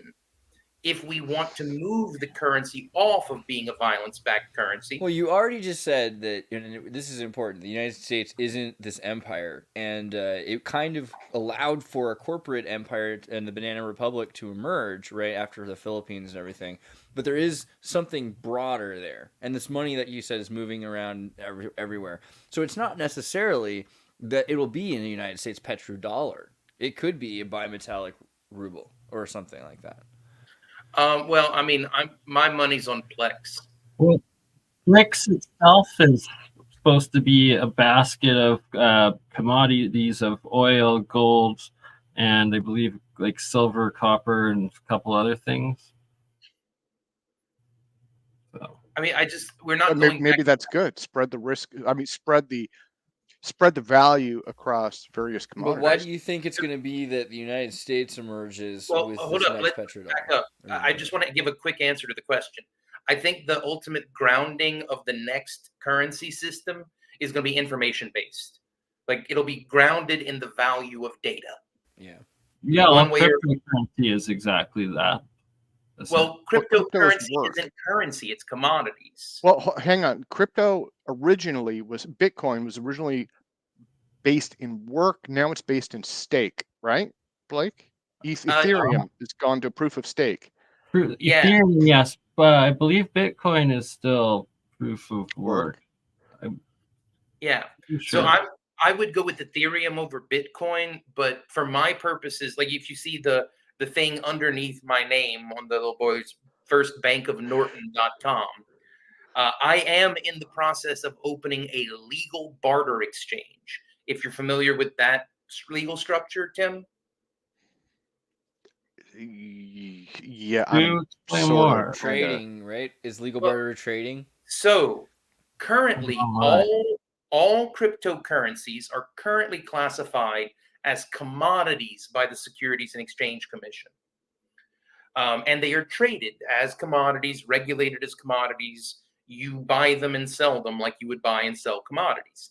They are not currencies. You cannot transfer them through the wire transfer system. However, there is a different financial instrument that is not very well known, and that is barter exchange tokens. It is a completely legal financial instrument, which is a pseudocurrency. It acts and behaves the same way as a currency, but it is only spendable within the network. However, you can exchange it back and forth for US dollars. Okay. Get it out of the network. So it behaves like a currency, but it is not a competitor with the US dollar because it is not a universal. You can't pay your taxes with a barter exchange token. Like video game tokens. Oh, but video that's game the tokens, difference, like in not Ecuador, Honduras, or somewhere down there. You can El Salvador. It's El Salvador where they've officially made Bitcoin legal tender. So. Yeah. Well, so importantly, in the United States, you can transfer barter exchange tokens via wire transfer. It does not have to go through the credit agencies. Gotcha. So any banking failure caused by the credit agencies, barter tokens would be immune from any harm. You would still be able to freely move those in America. And if you combine that with a bank run, people will just dump their money into the barter exchange token. I get what you're saying. Yeah, absolutely. Now we tracking? Yeah. So how far, in your estimation, how far into the current crypto bull run are we?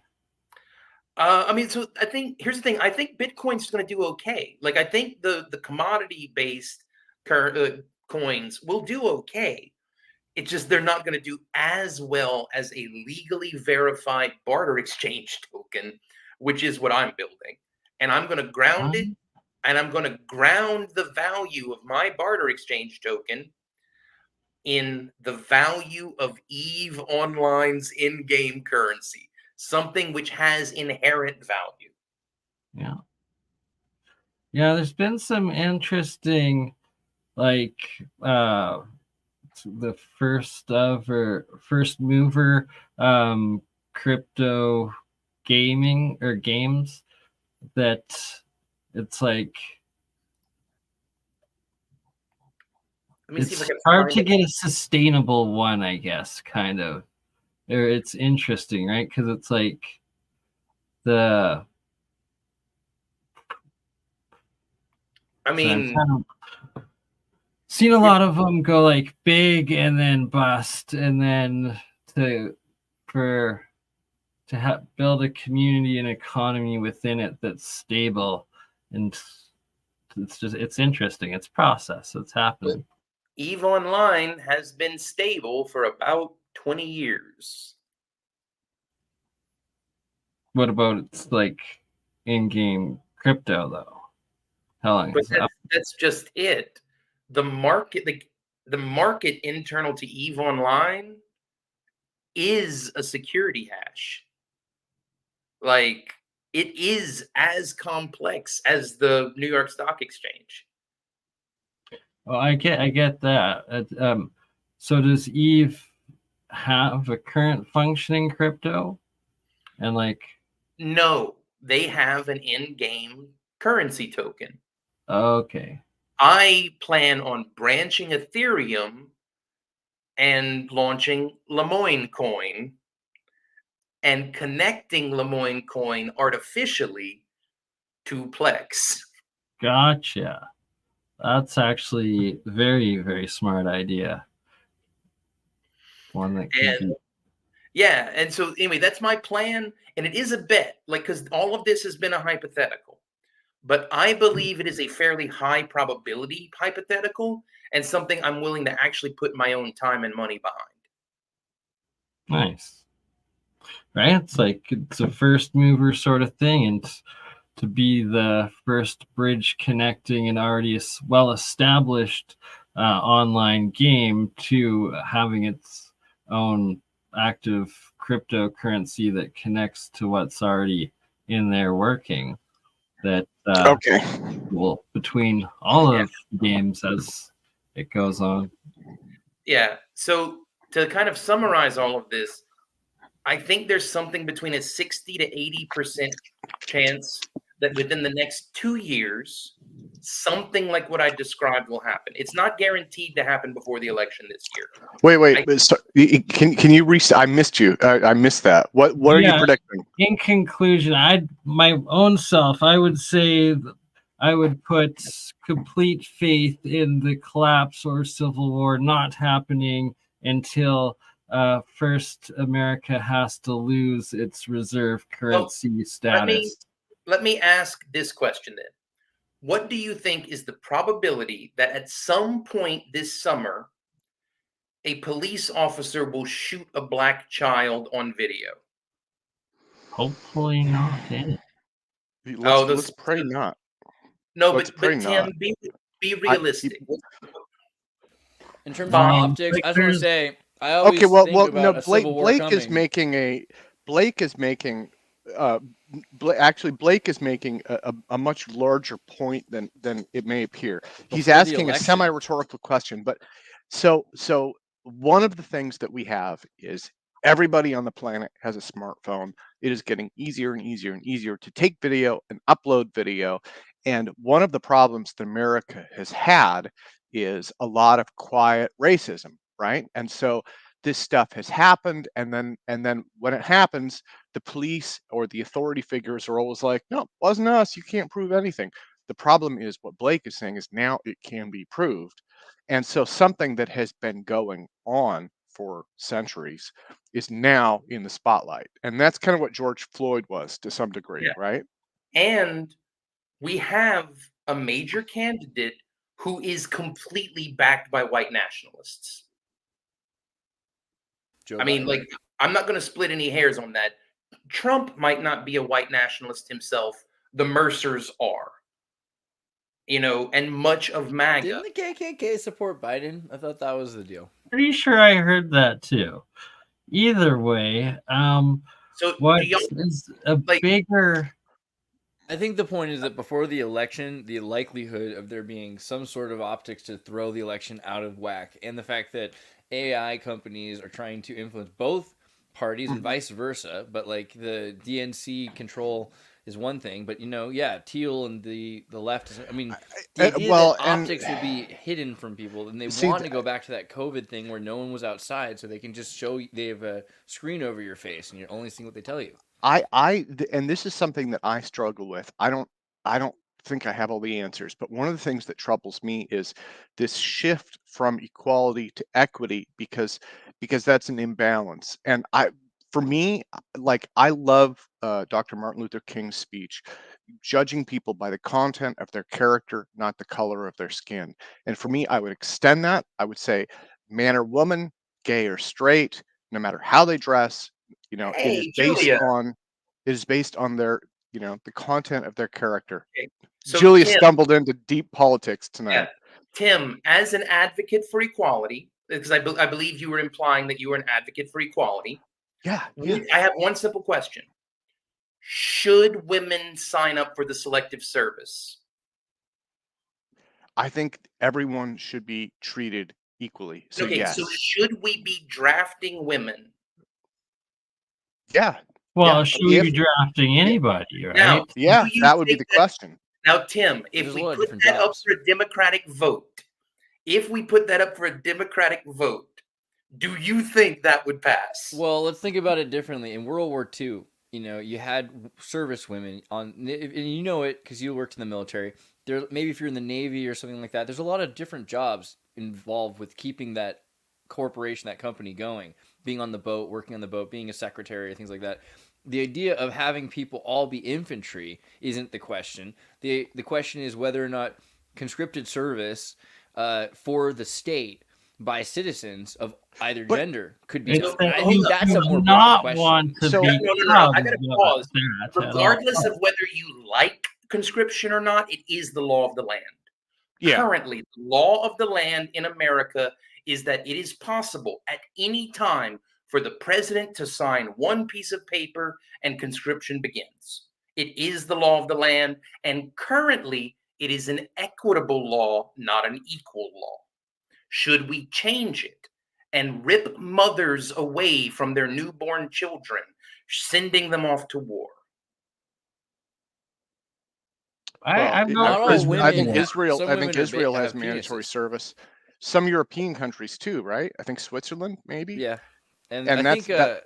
So you have to also and there's precedent for Well, certain stupid. times and Yeah. things change in certain times, right? So we could imagine. There but being but a again use for it during, I look at things so again, Dr. Martin Luther King, I absolutely love his words. John F. Kennedy, the final analysis speech, I also love the final analysis, right? We all have the same goals. He said we all breathe the same air, we all value our children's future, and we're all mortal, and those are things that unite all of us. I would just like to point out that in the chat currently, all of the women are saying "fuck no." They don't want to be drafted.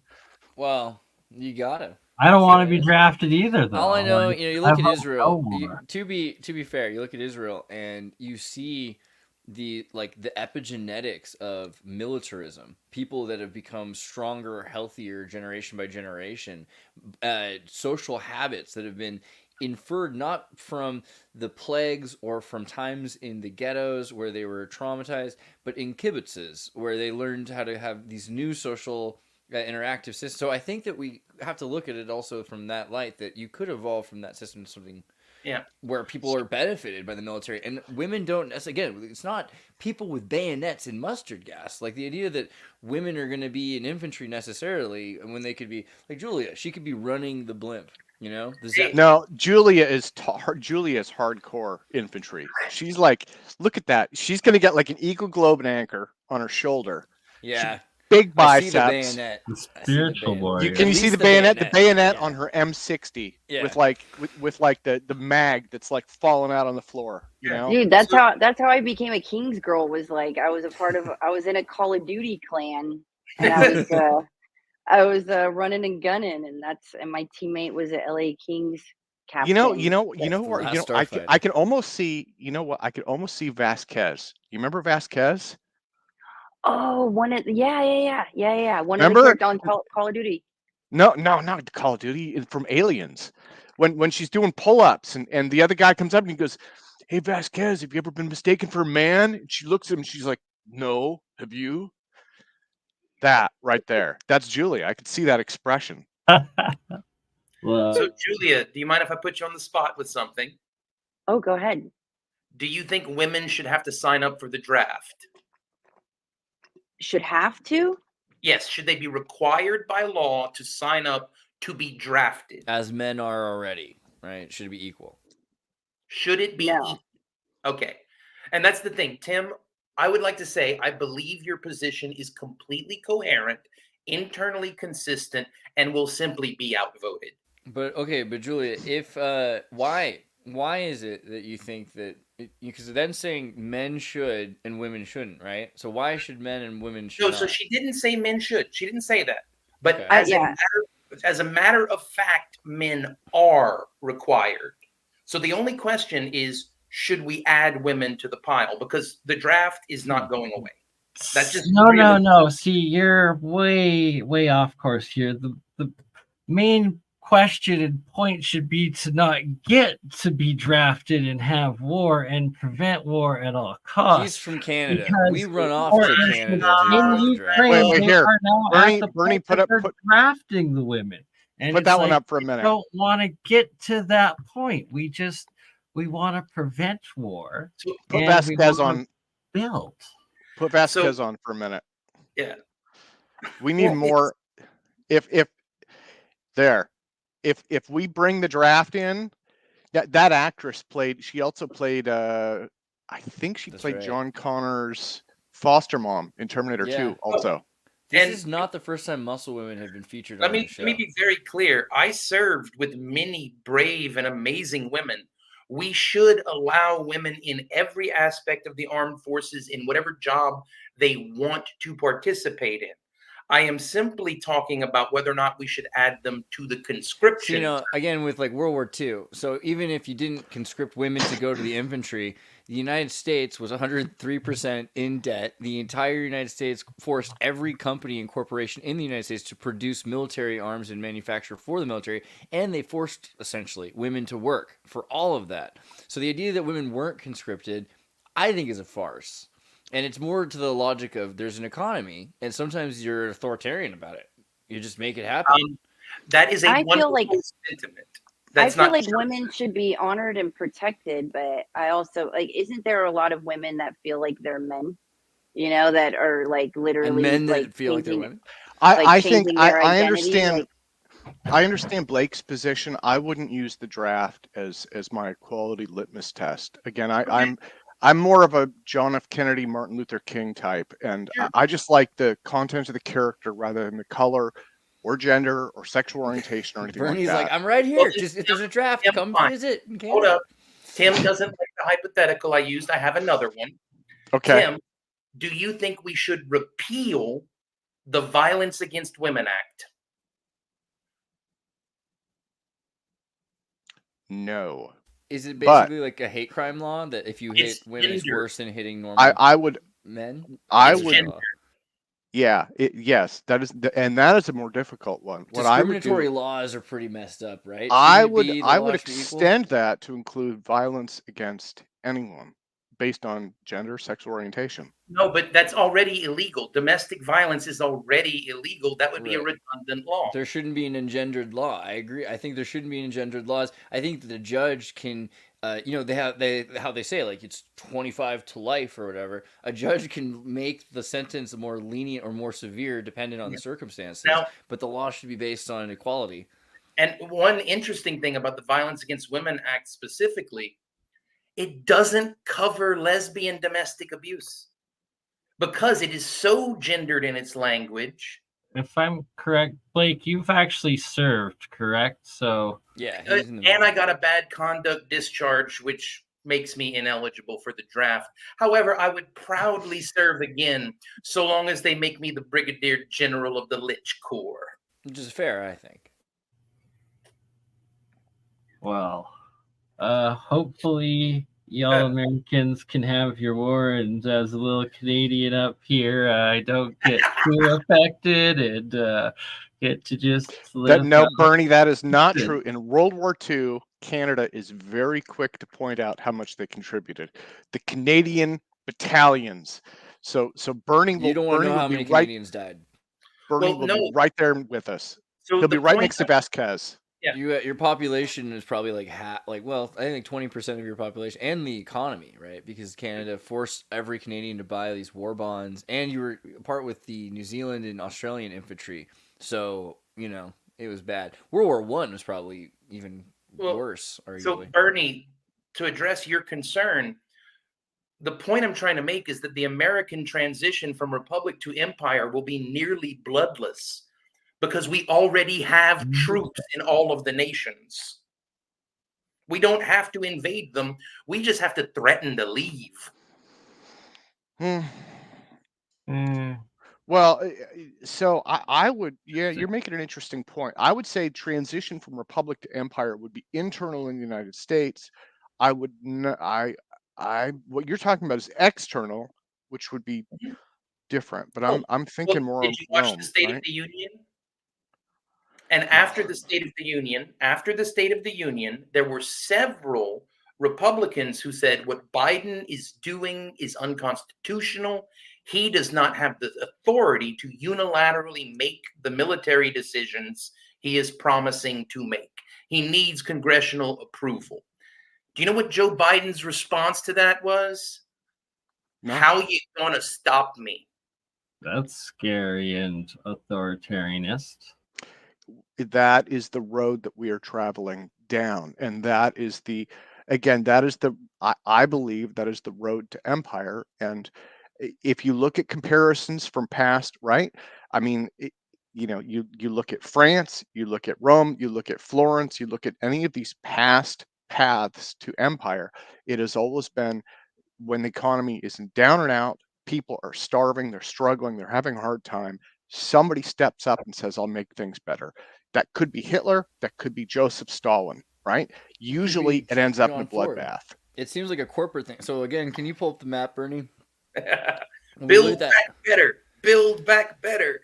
We looked at that map again, and you get that idea that the United States, even more broadly, like looking at the United States military bases around the world, there's a division in the United States, but there's not necessarily a division in that authoritarian military state, right? There's like the people, and the people are different. The states of the United States are different than this thing that exists, which is all around the world. And so maybe we're talking about an external empire that's emerging that was homegrown at one point, because you do have the United States to credit or blame for the creation of this, but it might not be the United States. It might not. I don't think that's the empire. Well, exactly. It's NATO essentially now, right? Well, I think it's weirder. So think back to one of Trump's big platforms when he ran the first time. He was advocating that NATO have to start paying America protection money. I would say Blake. I think Blake has a really interesting point. Blake was talking about 3 big power blocks. We already see that. There's the US, China, and Russia. Then to get to that, you got to figure out Europe, right? And then again, Africa is probably emerging in the next century. That's what the projections. Africa's emerging right now. Like America has been ordered out of 3 different African countries in the past 2 weeks, I believe. Like they've been ordered out of their largest drone base. Is it Nigeria? No, which kind of? So Nigeria does not want us there, and we will leave. Yeah, I think it is Nigeria. Yeah, I think Nigeria's having a big issue with. And their economy is suffering for it, which is sad. But also Burkina Faso is doing pretty so the question would be, Blake, in your vision of things, then, what direction does Europe go? That would depend on how this empire shapes out. Well, so we start at the east. We start with Poland. We back. So we give Ukraine to Russia. We back off to Poland. We stay in all of the NATO countries. And then one by one, from east to west, we ask them if they want us to leave. And if, for example, Germany asks us to leave, well, then we have to back up all the way to Paris, giving Warsaw to Russia as well. Do you think that Poland will allow Germany to let that happen? I think the only country that we would really not abandon would be Britain, Great Britain. The only collection of countries. No, but what I'm saying, so what I'm saying is, Our if banks as are a from the German strategic families. move, we just simply begin asking them whether they would like to break the alliance or become our client, and that's the only either or they get. Either we move U.S. troops west, or they start paying us protection money. And if those are the only two options we present them, Germany. Yeah. So my Germany and thought Britain would are be far closer. Germany would probably try and stay independent, probably get absorbed by Russia at some point. France would want to probably stay independent. See, originally I Germany's thought banks, that, but Germany's families Germany, Germany's royal families are the British royal families, are the American royal families. So- They're the same bank families. There's no way they would abandon Germany. Germany's highest oligarchs are still, associated in every way with Britain. So highest oligarchs. Yeah. So I don't think that we'd ever lose Germany. So the only one that would present a problem, in my opinion, is one of the few that I have influence in, France. And I've already sent a message to Marine Le Pen, letting her know what's up. France Lovely is lady. a challenge because France is very independent. Yeah. And all we have to promise them is France that is we its will own allow empire. France to be French. France That's is all its we do. own. France is its own empire. France has its own collection of island states all around the world. When you think, you meet someone who's French and you have no idea. France's empire is also crumbling, and they've actually been forced out of all of many or most of the African countries, while the American troops are still there and being asked to leave. I believe the Frenches have actually already. But They still the speak one French there, and then Oh. you go to French Guiana, and you'll find they have a state in South America that's larger than Texas. And there's a lot more France people realize. The three that I would count on, and again, if you're going to lose Europe in general to Russia, that would be a challenge. But the town that I live in has the International Peace Arch in it, and that the thing is, I don't know, 6 stories tall or something. Inscribed on the Peace Arch that's the border from the U.S. to Canada, and inscribed on the American side, I think it says "Children of a Common Mother," right? And that's America, Canada, and the UK, and we are welded together. I don't see any of those three abandoning each other. So if you're creating empires, those three are in it together for the long haul. That's I my like view. how Dugan talks about the difference between land and sea powers. I think that you have the Atlanticist marine power, and the United States and Britain kind of achieved kind of a dominance with that, but there's also this idea of the land power, which is separate from that. Like there's a difference between people. But there's a third category now. We have space power. We are the only nation on the planet with an organized interstellar military. Yeah, and so there's Do tell more. well, hang on a second. There's an interesting thing happening also. So again, Putin had this thinly veiled.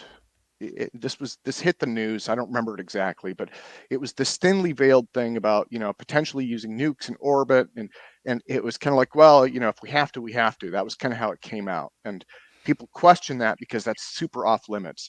But the reason was because it used to be.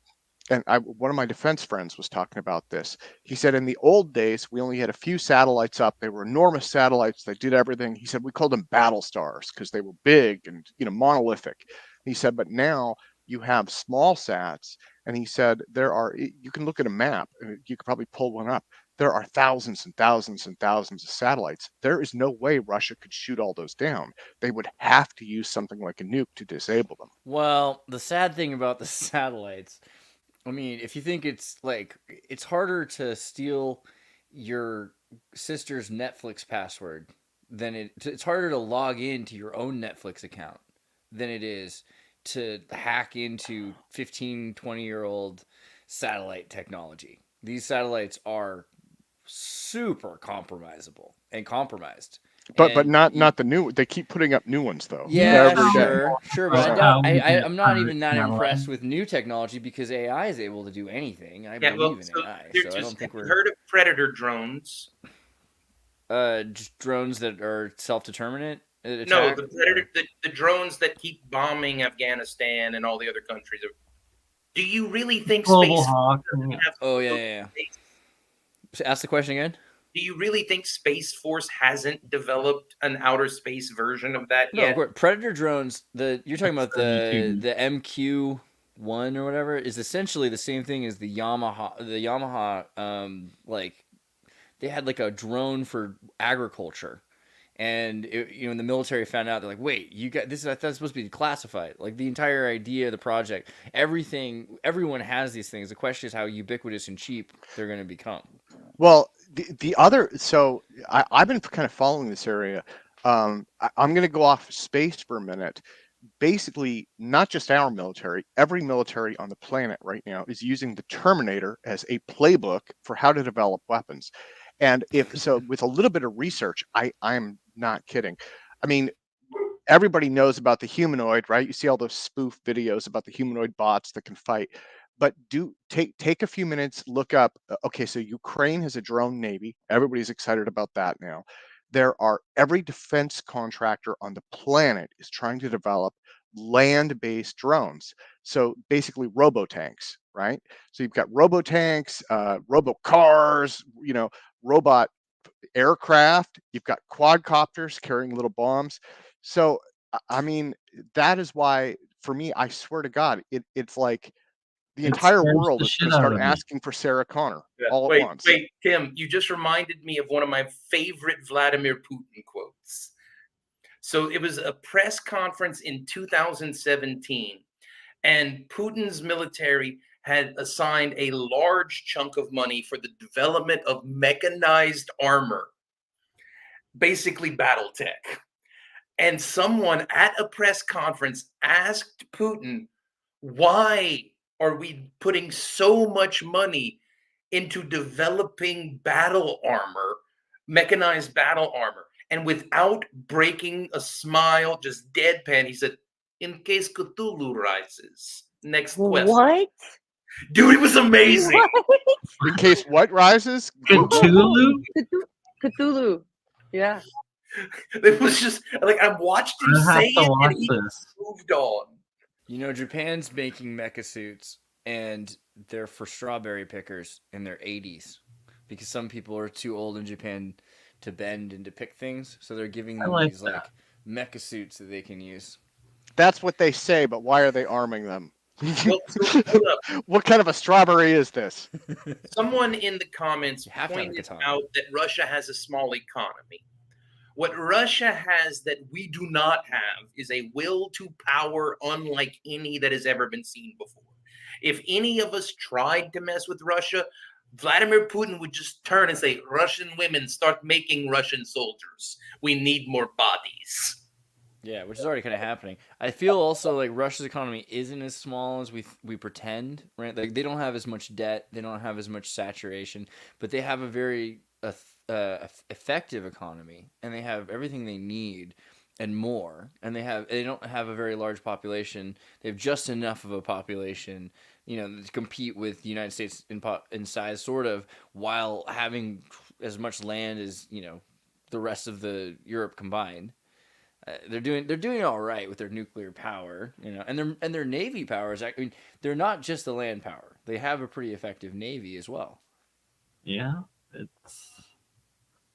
why are we moving towards war? The world needs to go the opposite way. That's just what it comes down to, especially when we're utilizing humans and AI to kill. It's like, that's the number one never do rule to avoid China. No, you haven't been listening to me then, because I'm not saying we're moving towards war. I'm saying we're moving towards imperial dominance. and that the method of approach that we are going to take will actually be bloodless and war-free. We're just going to divide up the map and say which empire owns what and tell all of these pissant nations to suck it. I hope that you're correct, but usually historically there's a world war first and a lot of people die before that. So that's why I say no to war, and like we gotta stop the wars. Yeah. So one of the things that I see with again, this Terminator thing was, if you rewind back to 2015, 2016, and this was the Predator MQ-1 was making more headlines then. There were a bunch of stories about AI is coming, automation is coming, and then you had UK and US officials stepping forward and saying, we will never let the machines press the kill button. And that is starting to change. And what I'm seeing is the impression is China might do it, Russia might do it. So therefore we don't want to, but we have to. Well, okay, so hold up. There you're getting into something that I am personally involved with. Are you familiar with the Pope and my's proposed AI armistice? I believe you told us a bit Yeah, about I it. thought you were talking about that a while ago. Been there, Noah Yeah. Hyde. So Vatican City wants to introduce a UN resolution banning all usage of any AI technology, which would functionally freeze warfare technology at 2020. Like, it would just put weapons R&D out of business and say, no, we are not going to use AI in war. I support that. Yeah, like, it just gets too bad. Like, and do you know what I have done in order to help encourage people to let this pass through the Security Council? I have volunteered to build Skynet for the U.S. Air Force. Please don't do that. What? No, I have. I have volunteered to build Skynet for the U.S. Air Force if the AI armistice does not make it through the Security Council. If we aren't going to ban the usage of AI weaponry, you see, Julia, this is something about me that you may not know. From 2013 to 2015, I worked on weapons R&D for some 3 letters. I used to develop cyber weapons. Well, I hope the UN resolution passes, because we don't, too. right? Me- Like, But no, if that's just it, if they're not going to ban AI weaponry, I'm going to make damn sure that America has top tier tech. and we'll all be enslaved by it shortly thereafter, correct?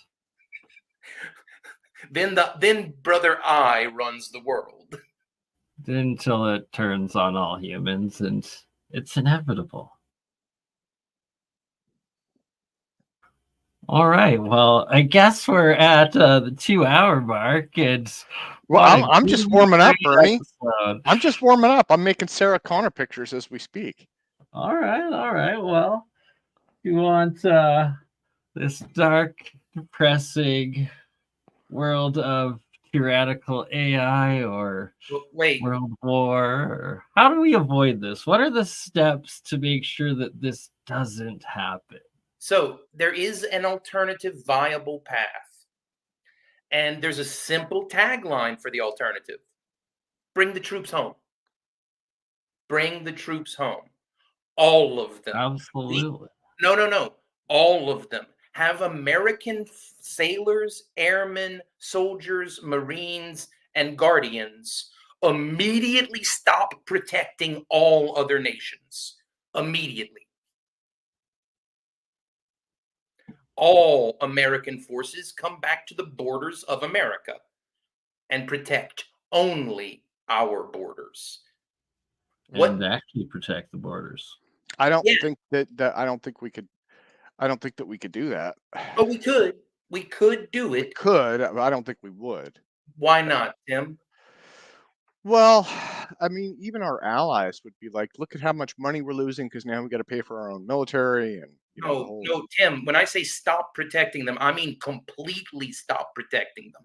So if Moscow decides to nuke Munich, that's their problem, not ours. Well, no, what I mean is, so right now, and this was one of Trump's talking points was, one of those talking points was, we're spending all this money to protect them.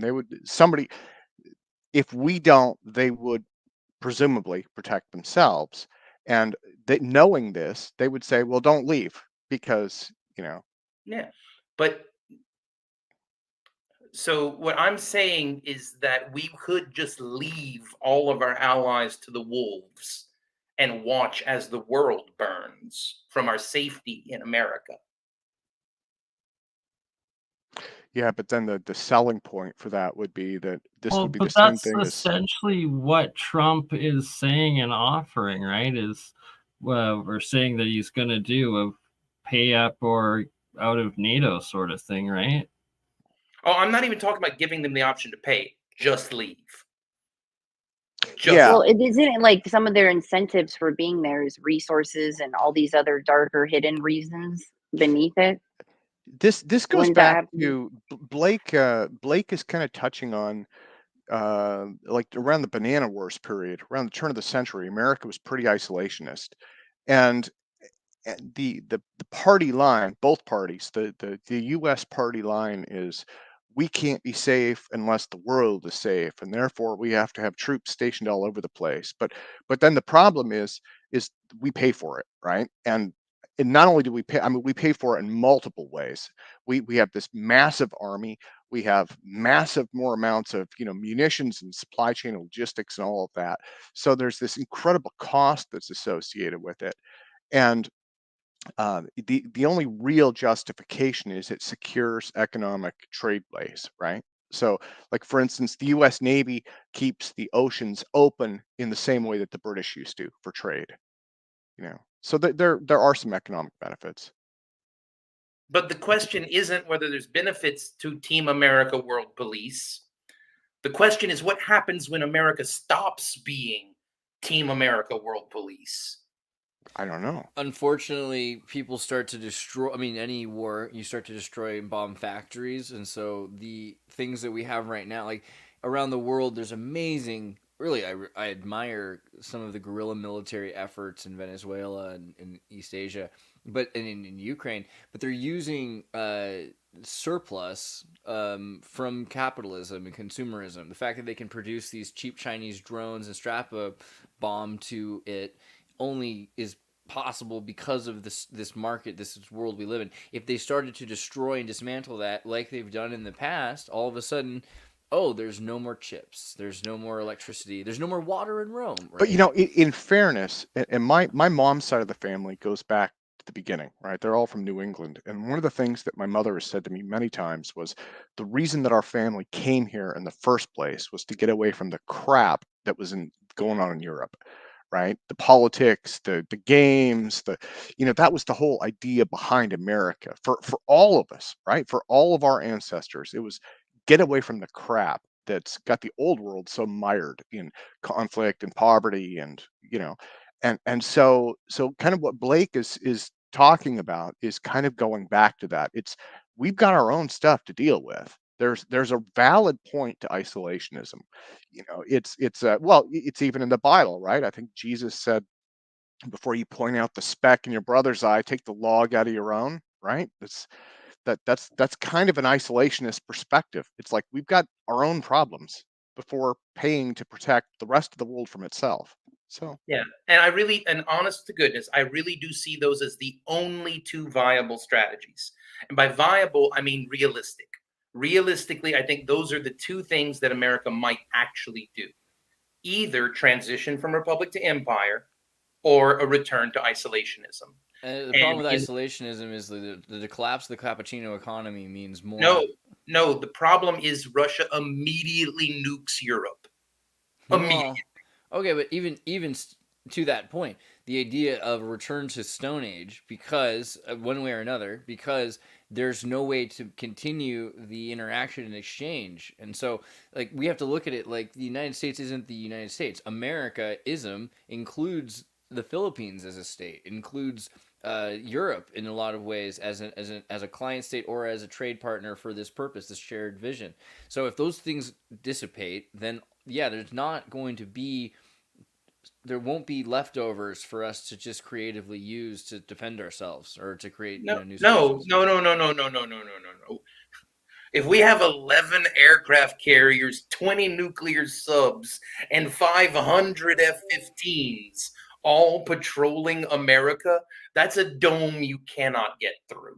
Yeah, but then Yeah, it's the Edo he's not period. saying Now you're talking about Japan in the 1600s, and then guess what happens in 200 years somewhere else, right? All kinds of cool things that we miss out on. well, yeah, what Blake is talking about is more isolationism. He's not talking about disarming or anything like that. He's just talking about, you know, Like I every can't. time isolationism refines a culture, it does not develop a culture. We would be in a situation where other cultures which were interacting with each other would advance more rapidly than us, and we would be left in what would be similar to the Stone Ages compared to other feudalistic periods like Mongolia, Russia in the You 15th go century. to partner state instead of ruler state. But No, we go to an isolated state. That's like he's saying. An isolated state Isolated means that military. we're not taking note from them necessarily, except for maybe our elite who are trying to at some point. But this is then a distanced interaction, so we have to develop all of our own technology. This is the secrets of No. NIM. Yeah, but the thing is, so let's leave that aside. Just realistically, the United States military exists. It exists. It's out there. It is currently occupying foreign land, and we are accumulating debt in order to protect other nations. This is one of Trump's valid points. Like, for real, this is a valid point that Trump Yeah. made. That is not a sustainable system. It will fall apart because we are paying for the national defense of other countries Right. without benefiting from their economies. We need an international military run by PepsiCo. I think that's the point. That's where we're going. the Pepsi offensive. Wait a minute, the Pepsi God. challenge, but It's- it it kills really is. people. It Wait, did. I don't think I can You say know, that. it really did though. When you look at seriously, when you look into Pepsi, and it was the first product sold in the Soviet Union, and the exchange for it was AK-47s and nuclear tankers and all sorts of weapons, which they finally, I guess, apparently. Is Wasn't that that Coke? how I think and it was why Coke. Pepsi It was actually Pepsi. Pepsi's offered the Soviet drug. like a fighter jet for Pepsi points at one point? That's my conspiracy theory, and I really do believe this, that they were secretly selling jets and that was like their way of. But I don't have any proof except for that documentary, which kind of. I don't know. For me, it's like the Reasons. government is doing things and allowing things that hurt us. Like, you know, like we did that thing the other night of with the spraying, the operations of what they sprayed with in certain areas that they strategically sprayed it where The they moth knew the spray. winds would blow.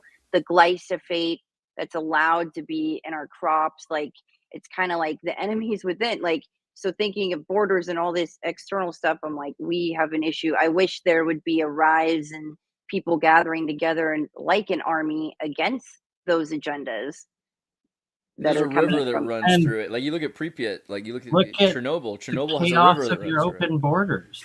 How much crime and drug use and homelessness is up?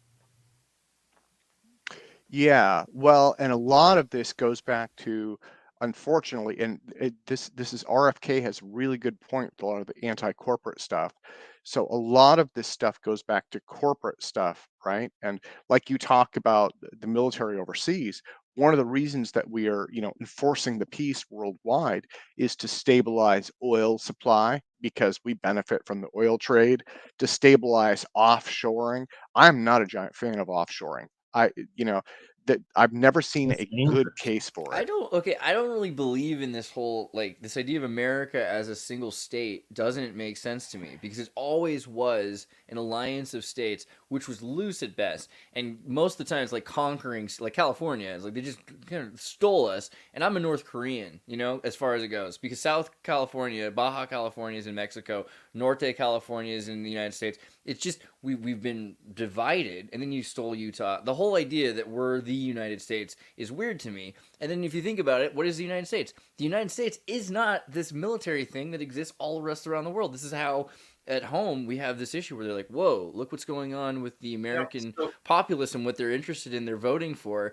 We're busy in South America or in Afghanistan, or the American military also is generational. So you might have people that are, in the Marines and everything, but then you also have like the Navy that are like their grandparents were in the Navy and they've always lived, like Nixon lived his whole life on a freaking boat. It says he's born in California, but does that count? He never. Xirtus, so I know you have experienced the horrors of war firsthand. I'm not trying to say that you haven't. However, you have never been through military training or part of the United States military. I'm going to, however, ask you a trivia question. When a U.S. service member swears their oath of service, what is it to that the service members swear their allegiance? To the United States and to uphold the Constitution? No, to the Constitution. The Constitution. Right, sorry.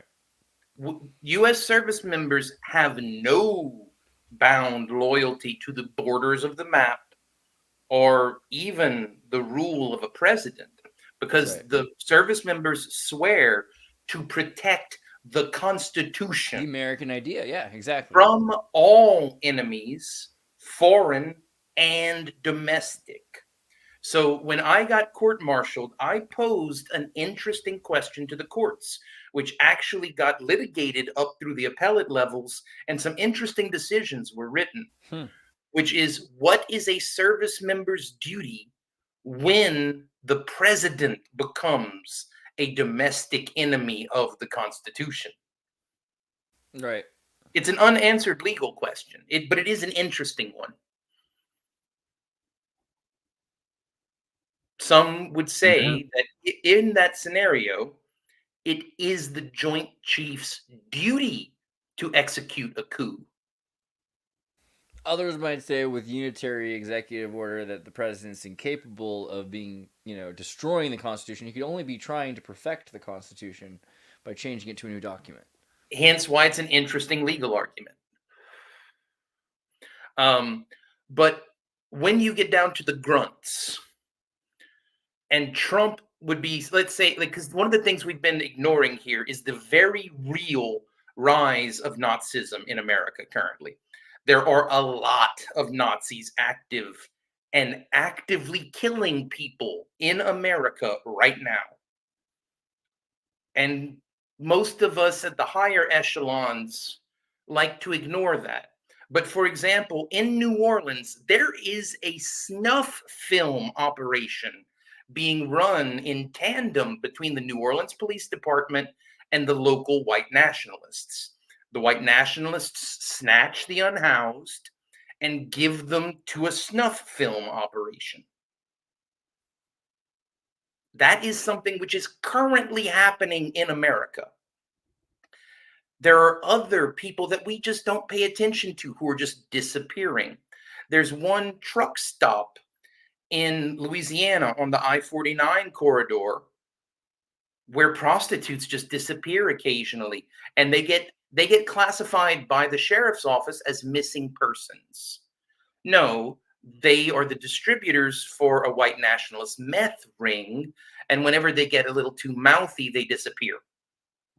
Like, this is happening right now in America, and it's getting to the point, like Tim brought up earlier, or maybe it was Bernie, we are hearing people chant anti-Semitic chants, and we have people like Elon Musk promoting Nazi content on Twitter. Like, no, we have. But then you got like people that are the anti-Nazis, with their like let's be anti-Nazis. We should all march against Nazis in Doc Martens with these flags that all have swastikas with a line through them, and it's like, okay, so now you've got these. They're effectually, if they quack like ducks, what do you call the other side? Because it's essentially the same. I don't see the difference between men and pigs anymore in Animal Farm. No. So you're trying. It's a false equivalence. So you are drawing an equivalence between fascists and anti-fascists. Damn straight I am. The difference is fascists are fascist 365 days a year, every year, all the time. Anti-fascists are only ever violent when fascists are around. Well, if it's okay, I want to speak my piece from the email that I wrote the other day, which went out to a bunch of people. This is my political position. going into another hotly contested election where everyone is going to be fighting, everyone is going to be hating each other, the whole 9 yards, which we've done before with the same two guys. So my belief is the Republican and Democratic parties are both morally bankrupt and both cater to extremists. Neither of them represents the average American who is financially conservative and socially liberal. Both parties are divisive, hateful, and focused on splitting America. Yeah, but we can't let that comment passed up. And Dieti just said Zionist Jews are Nazis. Wake the fuck up. Okay, well, hold on. We have Nazis in the chat. We do not support any hate Ironically, I think the funny thing is that Israel is a state, a national state with socialist mechanisms that has an inscripted military that would pretty much be, and they believe that they're the master chosen, God's chosen race. I mean, it sounds a lot. I just say I don't even want to get into along. I don't even want to get into the Israel Hamas thing. I think that our most, and this goes to what Blake was saying about the prospect of potential civil war or a slide into some kind of dictatorship or empire or something like that. And I think that both political parties in the United States are equally culpable in causing this. Absolutely. No. So the third party candidate is what your choice is, Tim? You said JFK? Who thinks JFK? You know. Okay. Well, let me put this out there. I have told friends. I really like what RFK is saying. That's what I've said, and the response that I get back is, "There's no way he can win, so I'm going to vote for who I usually vote for." That's what people tell me, which is kind of Bernie, right? That's where Bernie Sanders was. If you trust me. Bernie, I'll vote for you for president. You can totally be president. Vote you be president. I don't know. Bernie might buy a lake house just like the other Bernie. Bernie has an infectious mellowness. You know? Why can't we just all get along, work each day? That's what I've been saying. That's what I've been saying. Oh, there's a simple answer to that, because we haven't paid 40 acres and a mule yet. Oh, Bernie, can I get a copy? Can I get a copy of this? I want to put up Twitter quotes again. I'll help promote your show. Absolutely. And just saw Red Cap Goblin in the chat. Put up the, you're still alive and you survived your surgery, good sir. Good to see you back. Bernie would be the chillest president ever. He certainly would. Prime Minister, though, I gotta rule Canada first. Come on. Move to Canada. America's screwed. Move to Canada. Isn't that what he'd we're make saying? the Badlands. He'd make the Badlands like the capital of the world. He'd make the Badlands good. That's his quote. Oh my God, that's his campaign. Bernie makes the Badlands good. See, that is a platform we can run and win on. That's right. Yeah, that's something that's and Blake makes the Badlands French. He's a Lemoyne. What else do you expect? Lemoyne coin. Yeah, no. Big. Julia, haven't I shown you the image for Lemoyne coin? No, you haven't. Oh, do you mind if I present for a second? I can show you. For sure. All right, let me bring it up. Gemini drew this for me today. Let me just find it. Yeah. And then for me, I would never run for president because if we're being honest, who would trust me as president? No one. That would be like the worst decision ever. I would. Are you serious? I'd vote for Tim. Yeah, I think Ventura is also, it's a good name. People might think you're like the governor Ventura. You know, I have a political problem. Maybe I'm not supposed to admit this in public, but when I'm too easily persuaded. So like when I hear a Republican speech, I've noticed this in past years.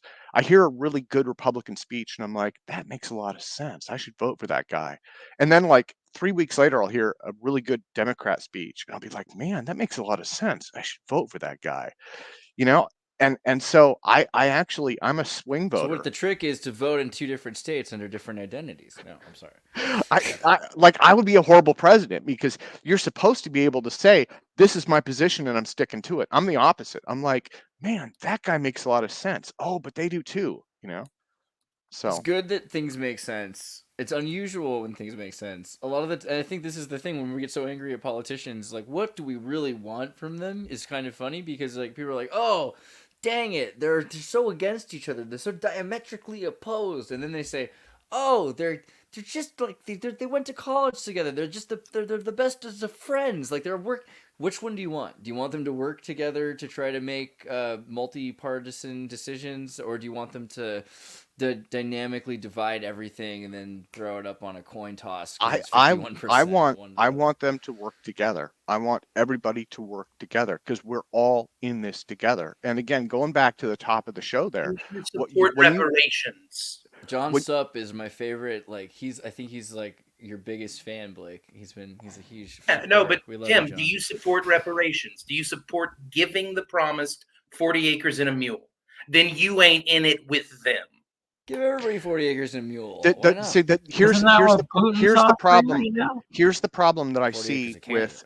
Here's the problem that I see with equity, and people can hate me for saying this. Here's the problem that I see with any kind of equity versus equality, with any kind of reparations or anything along those lines. I am not saying that America hasn't done bad things in the past. In fact, I think that we're all realizing just how much bad crap was done. The problem is we see the same thing in the Middle East. It is, okay, one group of people killed my grandparents, so I'm going to kill them. And then that gets paid forward to the next generation and the next generation and the next generation. And so when you get into stuff like equity, it's like, oh, well, they helped him out, and so that's not fair. So now I need this. So what you need is a level playing field. So that's beautiful rhetoric. Do you think the Panthers care? I'm not saying that they like me. Again, no. What I'm saying is, do you think they care what your logic is?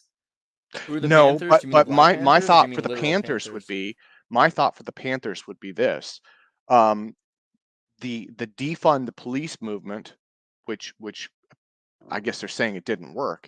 I think that there was a very real basis behind it, and that so instead of, like, you know what I mean? So instead of taking, it's not that it didn't work; it didn't happen. It did in a couple places. No, overall police funding has gone up since George Floyd was murdered.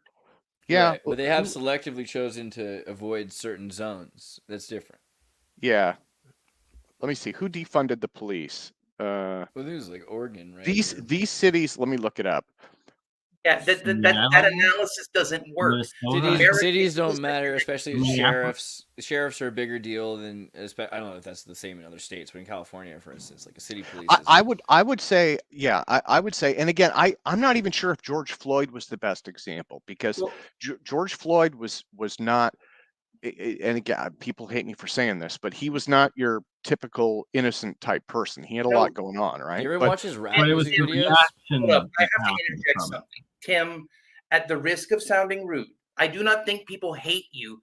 I think people ignore you because you do not have the courage of your convictions. You are not willing to back them up with violence.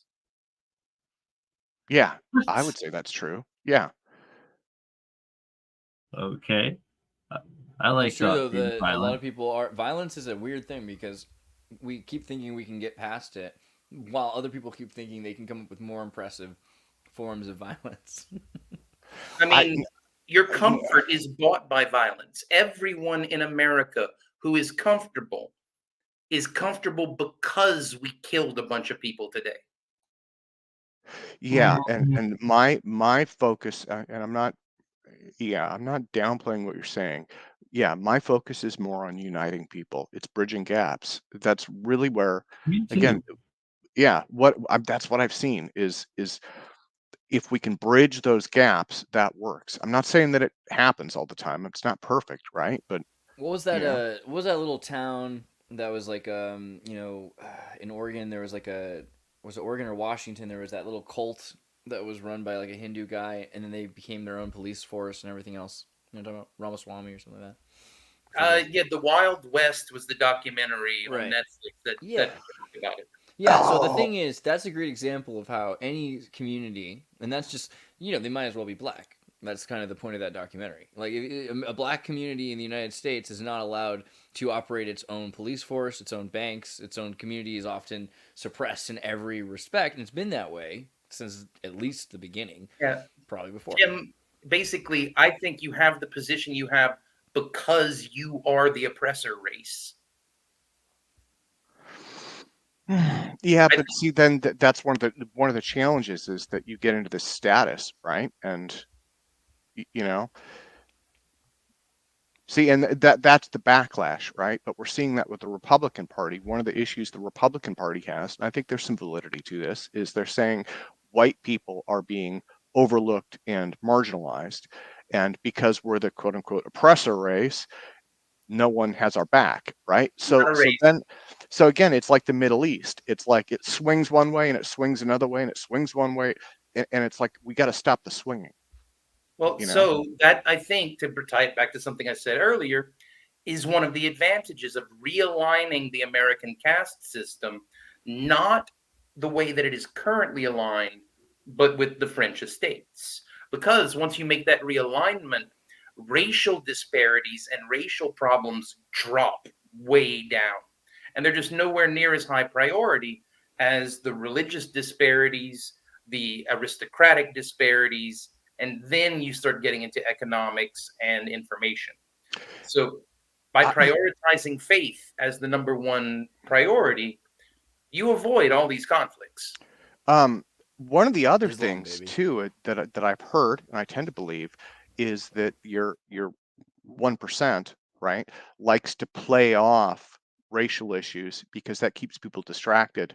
Instead of looking up, they're looking sideways. Yeah, You know, avoiding socioeconomic systems yeah, that are that person forcing hurt me, whichever but group to become you know, the current du jour. That's just okay. That's simply not realistic. It's not accurate to what is happening in America. Really? I mean, like, Well, Irish people no, were not white people. Italian okay, people were not white people. This and idea of I'm white not people right. is I'm Cajun. manufactured out of. No. Just give me a Okay. second. So if you go back to my old blog on Medium, my Cajun Discordian blog, which I no longer have any ability to publish to, but I wrote a piece about me going to the Oakland riots during the George Floyd riots.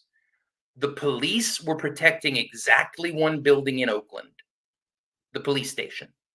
They literally formed a ring around the police station and let the Panthers do what they wanted in the rest of the city. I showed up on Broadway as Chase Bank was being firebombed. And there were people standing guard at every locally owned business. Target got raided, CVS got raided, Chase Bank got bombed, but none of the locally owned and operated businesses were touched. and so again, going back to our historical parallel, going back to this road to empire, this is one of those things. So John Michael Greer had talked about stuff like this. I'm sure you've seen this in Roman history. It was replete with riots, right? And this is part of that collapse cycle. This is that path downhill. You know, it's not a single event. And when you look at what we have gotten used to, look at what we consider normal. I mean, in the 60s, I think, started to normalize this, right? We had the massive race riots, you know, New York City, I think West Coast, there were some big ones. And then, you know, we had them in the 90s, right? With O.J. Simpson. I believe there was a riot related to that. We had some WTO riots since then. And then, Blake, the ones that you were talking about, you know, these things have become normalized, and this is probably that path downhill, you know. And so it's a little bit worse for every generation. And what I have read is that um, we are in the first generation of Americans who will not have quite as much wealth as the generation that came before, and the next generation after us, our children, will have a little bit less than us. And so again, it's that path downhill, you know. That's the decline.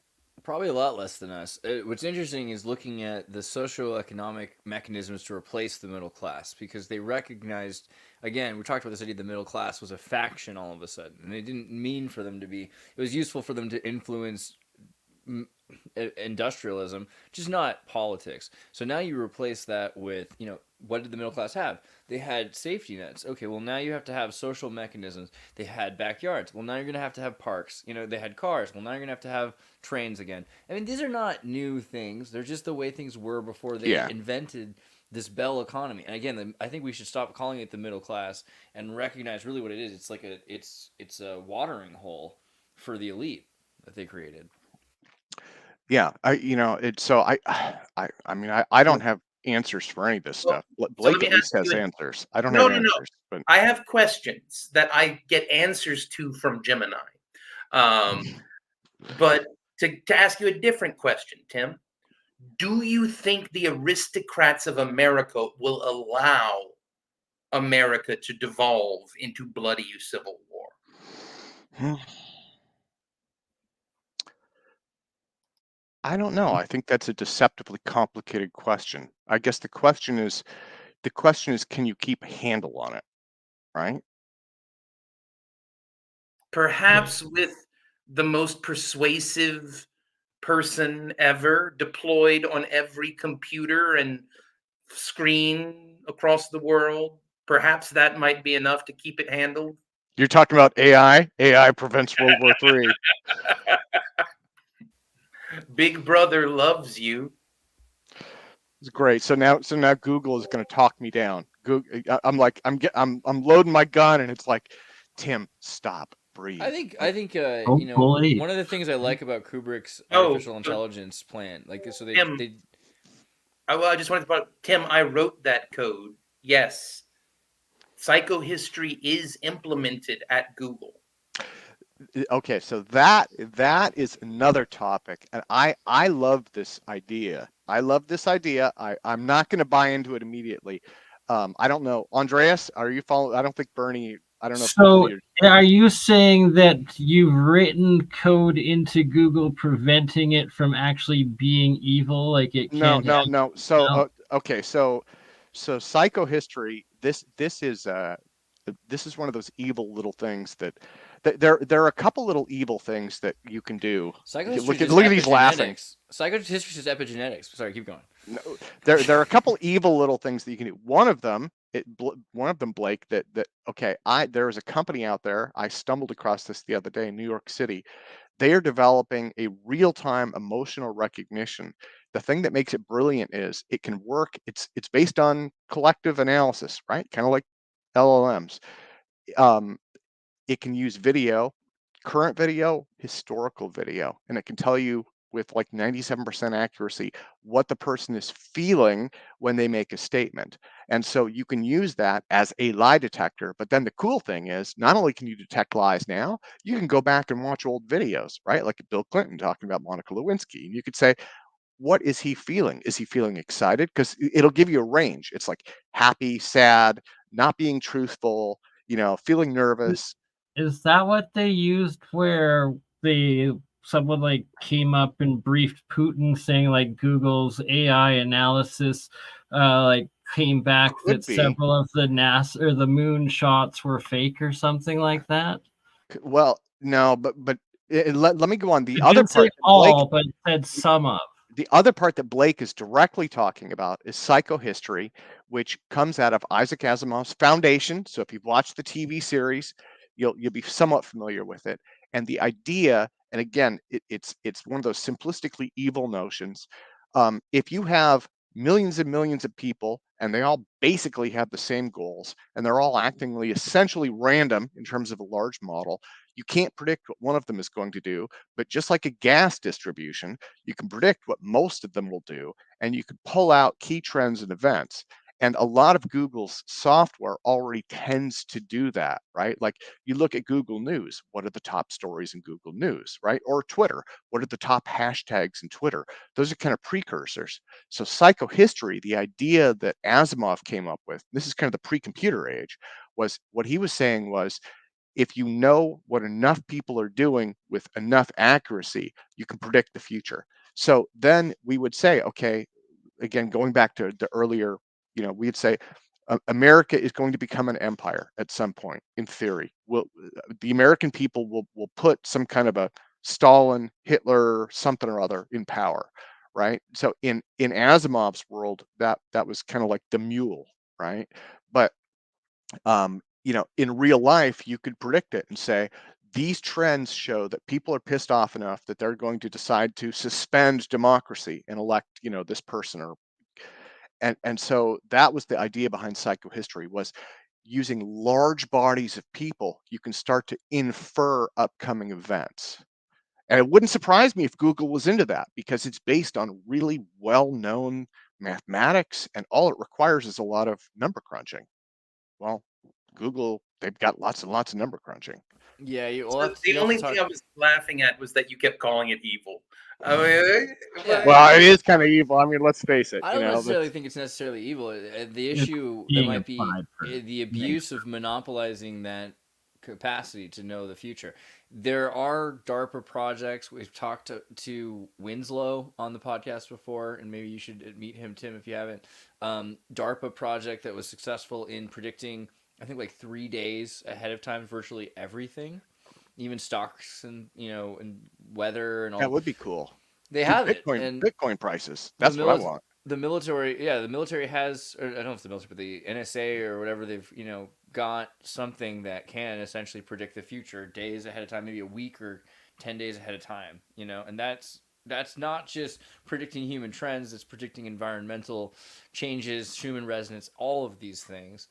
I think also, though, the thing about psychohistory is that you're dealing with the changes of how we perceive each other based on our environment change. And so, it used to be one way that we live, and now there's another way that emerges. And we become completely foreign to that. We're very presentist, and we forget the values that we had when we lived in, like New York City in the 19th century, or in Europe in villages, or in, these situations that are emerging where now people can go and be anywhere they want, and they can interact in any capacity, they can have relationships with any person. These are things that have changed everything about one of the major focuses of psychohistory is like child abuse, like this idea, like what do we consider abuse, what do we consider rights, what do we consider ethical, and those things have changed drastically. Like the first child abuse laws came out of recognizing that we already had animal abuse laws. They said, well, if you can't beat your horse because you can't treat animals poorly, isn't a human an animal? And that was the beginning of child abuse laws, right? So we've drastically changed in the last 200 years. Oh yeah, yeah. And I think that trend will continue, and there's still a lot of types that are discrimination that are legal, and not just legal, but socially accepted, right? Like, there was an article that hit Twitter. I don't have time to find it, but it was an interview with Sean Kirkpatrick, and the author of the article used words like people chasing space aliens, which I've used in jest. He used it seriously. UFO nuts. He said that repeatedly. That's just one example of socially, institutionally accepted discrimination. Which is ironic, because it's coming from a guy, like, what is he then, a flat earther? Like, what is this? What is his whole vibe? I don't get it. Well, okay, so flat earther is another one. So, But flat earthers are supposed to be against space. So I get, be dynamic or not, right? Like, this is. But the thing is that if I'm using that as a slur, right? Then how is that different than a racial slur or a gender slur, right? I mean, and that's like because you can choose to be a flat earther, you can't choose to be Jewish, you can't choose to be white, you can't choose. But you can choose your faith, and we're not legally, you can't discriminate based on religion. Religion is belief, right? So if I can't discriminate because you're right, no, it's not. Is it practice? Community. Religion is community. So is UFOs. Yeah, it's true. The UFO community is pretty wild. And they believe what they believe religiously. And like Julia, you're involved with remote viewing, right? That is a community. That's a very strong community. If people said, you know what, I don't believe in this, it's all garbage, my scientific friend says that you're all crazy, wouldn't that be a form of discrimination? But you don't have protections. No, it's not. That's just ridiculous. It's a misunderstanding of what religion is. You are not discriminating against an Islamic person when you say that you do not worship Allah. You are discriminating against an Islamic person when you tell them they are not allowed to pray to Allah. Yeah, I'm talking more about bigotry and hate speech. I'm not speaking specifically. What I'm trying to get into is the attitudes, because Andreas was talking about the evolution of animal abuse into human abuse, and my hope is that we can all become more compassionate. And It's a so consciousness issue. It's a consciousness issue. yeah, it's being and this, I think this goes to gay rights, it goes to trans rights, it goes to all of those. Um, we shouldn't have to protect a specific class. We should be able to be accepting and tolerant of all of these people's different approach. Oh dear God, are they actually planning on sacrificing a red Yes. Why heifer do you there? think Yes, they Blake are. wore the red heifer shirt? Yes, they are. Oh yeah, my Nuka-Cola shirt. Come on, man. Oh, It's all dear. part What of is the red heifer, Blake? What is the No, so We'll basically, pull up the picture. several dozen omens are converging next week. I am not a sufficient scholar of Jewish lore to give a good explanation of how the red heifer ties into Revelations. Dude, I'm more familiar with the Christian Bernie, mythos. pull this up. So I can talk about what has been happening lately in America and across the world with the Rapturites, because the rapture just happened a few weeks ago. is that South Park? Yeah, the ginger cow. Oh, yeah. Everything is predicted by Simpsons, but all the good stuff's predicted by South Park. But in the Bible, it really goes back the idea of the unblemished red heifer. It's a calf that has to be sacrificed. And there's all kinds of shows that have happened and stories about this. But people will in Texas, like there's like Jewish ranchers in Texas that raise cows for the hope of producing red heifers. And now with cloning, they're cloning unblemished calves for the last 20 years. So there's huge. It used to be like this crazy big deal. If you got a red heifer, you like take it on a boat ride with a little Jewish boy who's like a shepherd. You have to get it to Israel, and they're gonna just in case, Wait a because minute. you have to Yeah, sacrifice the hold up. shepherd. You're saying South Park is predicting the end of the world? Well, No. it's the atonement sacrifice for the coming of the new temple.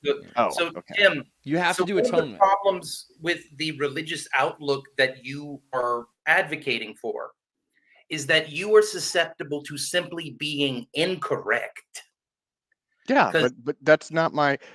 No, but what I'm saying is that there are a lot of very religious people who are correct right now, and you are incorrect about what is happening in the world. My thought would be, and this Before goes the to rapture. kind of a more life perspective. Like, I don't want to tell you that you're right or wrong. I don't want to tell Julia that she's right or wrong. I want to support your right to your own beliefs, whether or not those are mainstream. Tim, you have a right to be incorrect, but that doesn't change the fact that you are incorrect. But You the problem, have every right to be incorrect. but the problem is, who defines correct, God. and Well, how do you know? What is this thing that we're saying is correct and is incorrect? I'm not even sure what the. So, for example, So are you saying that we are in the time of rapture and all yes, of that? Yes. Yes, Okay. that is literally what I'm saying. My No, thought Tim, is just Tim, tolerant. hold up. That's where I'm. You can deny the existence of gravity all you want. Your ass is still going to stay in that chair. Tim Okay, doesn't let deny me gravity. put it out then. Can you do a demonstration for us right now on air to show us that your depiction of God is the God, and that the Islamic people who disagree with you, or the Jewish people who may disagree with you, That's all the same God, Tim. Yeah. There's No, nuance Tim. there. That's Right? the You are Abrahamic God. So here's the thing: you are very poorly educated about what Christianity actually claims. Christianity, Islam, Judaism, none of those are monotheistic religions. They are all polytheistic religions. True. It says so in Okay. the Bible that you have no other gods before me. God's not just some jealous girlfriend. There are Yeah, other gods. and so one of the problems with reading the Bible is that so many different words get translated as God. There's like 7 or 8 very, very different Hebrew words that all get translated as God.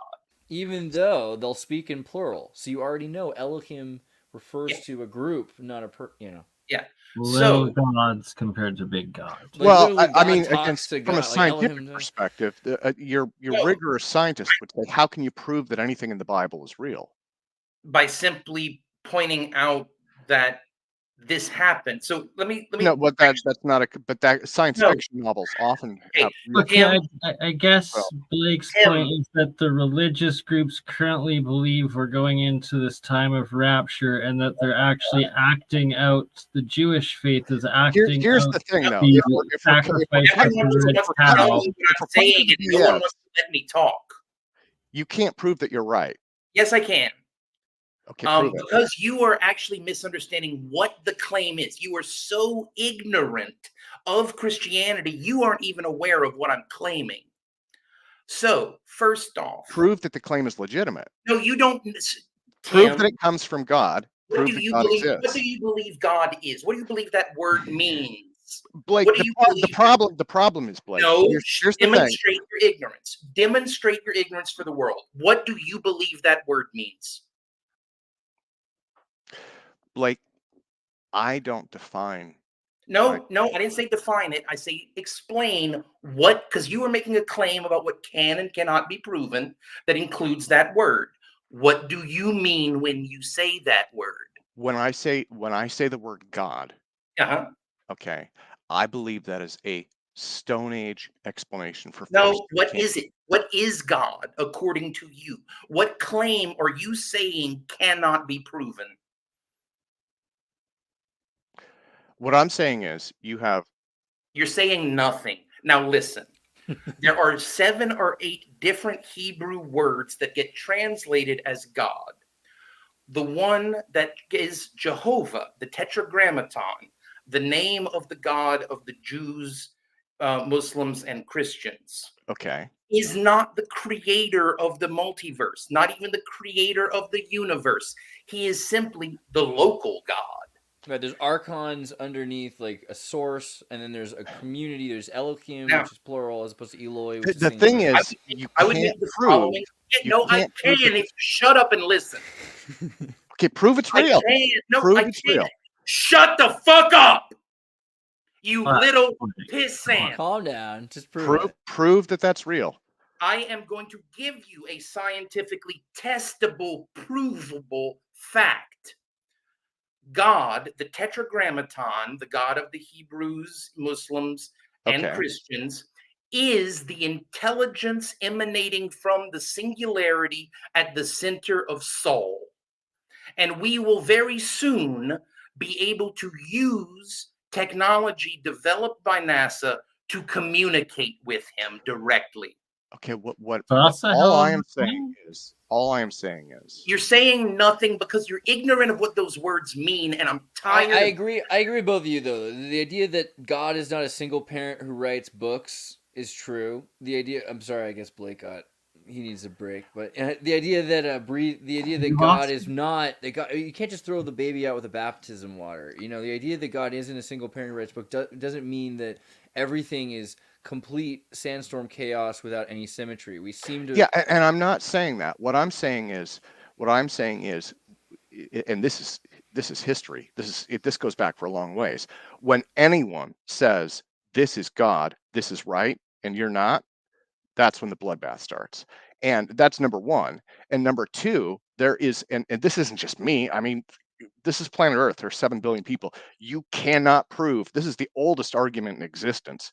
You cannot prove that your version of God or your story of God is the right version or story. It is unprovable. That's why they call it faith. Otherwise, it would be science. And that's not a Tim thing. That's like, I mean, there are like millions of scientists out there who would all argue the same thing. Faith is valid. And I don't want to tell you that what you believe or what Julia believes or what Bernie believes or what Blake believes is not true. I'm not telling you that it's not true. But what I'm saying is I'm not going to tell anyone else that it's not true. Right. But if Blake says this is real, this is true, and therefore you're not, no, because that is intolerant. Right. Right, And so you could talk about the Jewish religion and the Tetragrammaton and stuff, but the problem is there's no guarantee that that's not made up. These are Well, Bronze no. Age, So Stone Age tales. here's the thing. I get the You're autism. not I wrong. get why he's screaming because I kind of inside here like math. It's all math. Like What? tetragrammaton is math. It's not possible to be like if 2 + 2 = 4. It's not Yeah. wrong ever. There's no you can't just if someone wrote 2 + 2 = 5 and you can say okay, it was made up. But if it says 2 + 2 = 4 and it does, it is. And that's the thing with most of the Kabbalah and most of this math. These are not, I mean, this is the same with the Veda. These are the mechanisms that we find in physics. And this is why you find Jews and Hindus and Catholics, the Jesuits particularly, that are so interested in physics and metaphysics because it is from the principles of their religion. The Big Bang is a Catholic concept. The multiverse is a Kabbalistic concept or a Vedic concept. Even cycles of environment and cataclysmic time are religious concepts. So all these things do seem to, I mean, I hear your other point though. Yeah. Science fiction is very much, science fiction is far truer than any fake news. Though. All I'm saying is nobody should be in a position to judge, and this goes back to the discrimination part. And this is something that I've seen in the UFO community. So someone that I actually, you know him too, but someone that we both know went through a divorce, and one of the things that his ex threw at him in the custody thing was he's really into UFOs, therefore he's not a fit parent because he's going to tell my kids a bunch of crap. And and it's like, well, wait a minute, and in this case she was Jewish, right? And so it's like, okay, so you're arguing that your origin story is more valid than his origin story. And and I was like, but the problem is the court system. This goes back to equality, right? Nobody's belief should be questioned as long as that belief isn't hurting people. Now, if you believe that abusing children is a good thing, then society should be able to step in and say, no, there are boundaries here. But beyond that, if you believe the world is flat, you should not be like condemned for believing that, right? Because the mainstream religion that's out there is just as unprovable.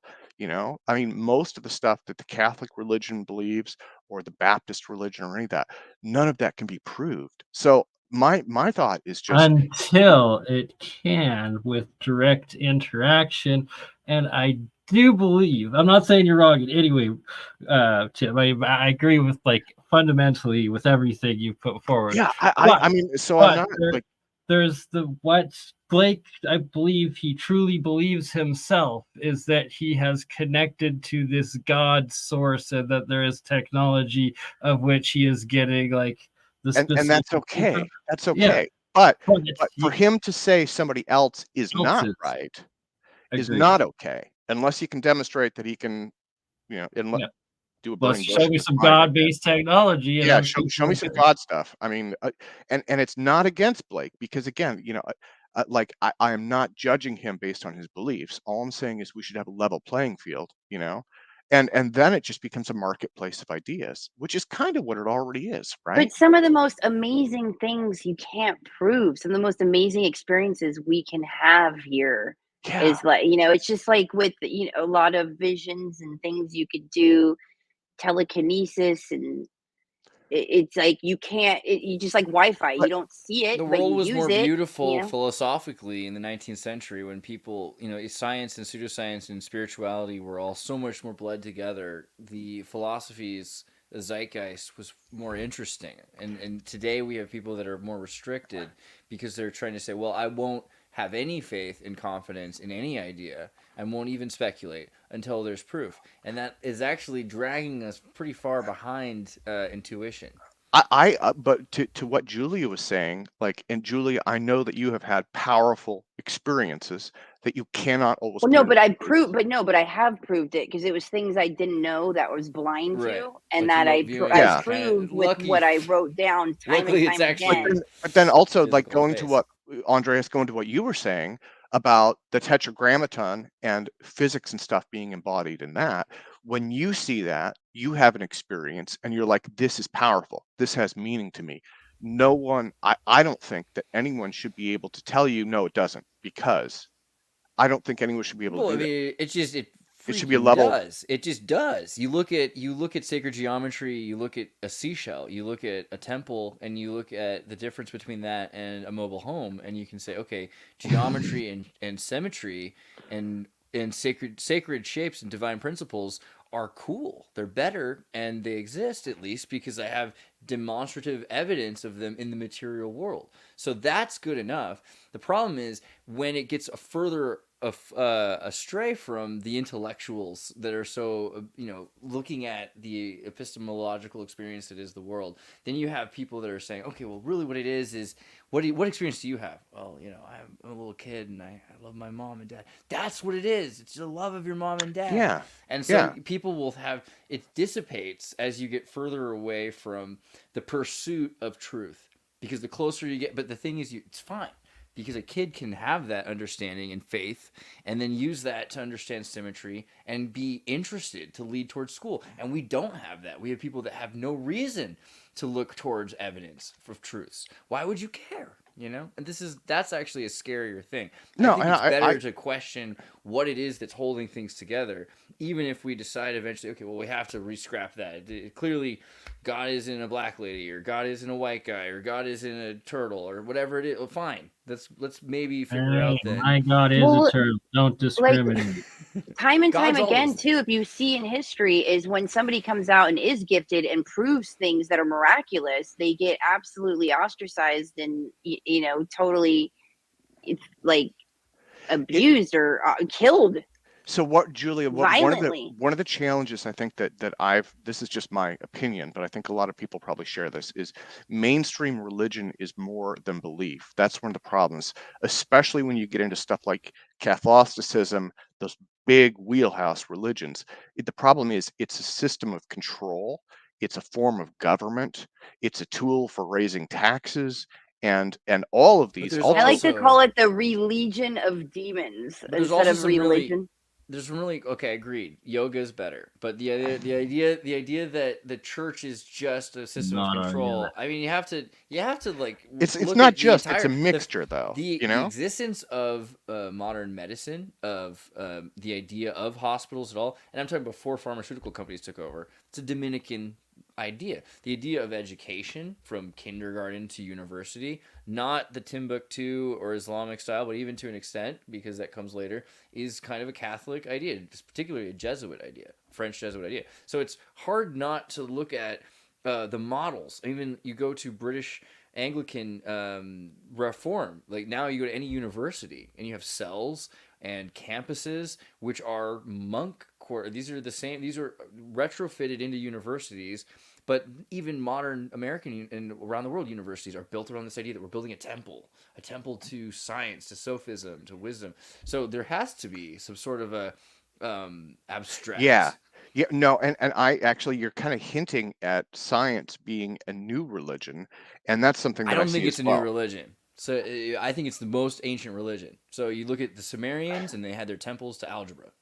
Well, no, I mean science. So science does the same thing. Science poo-poos.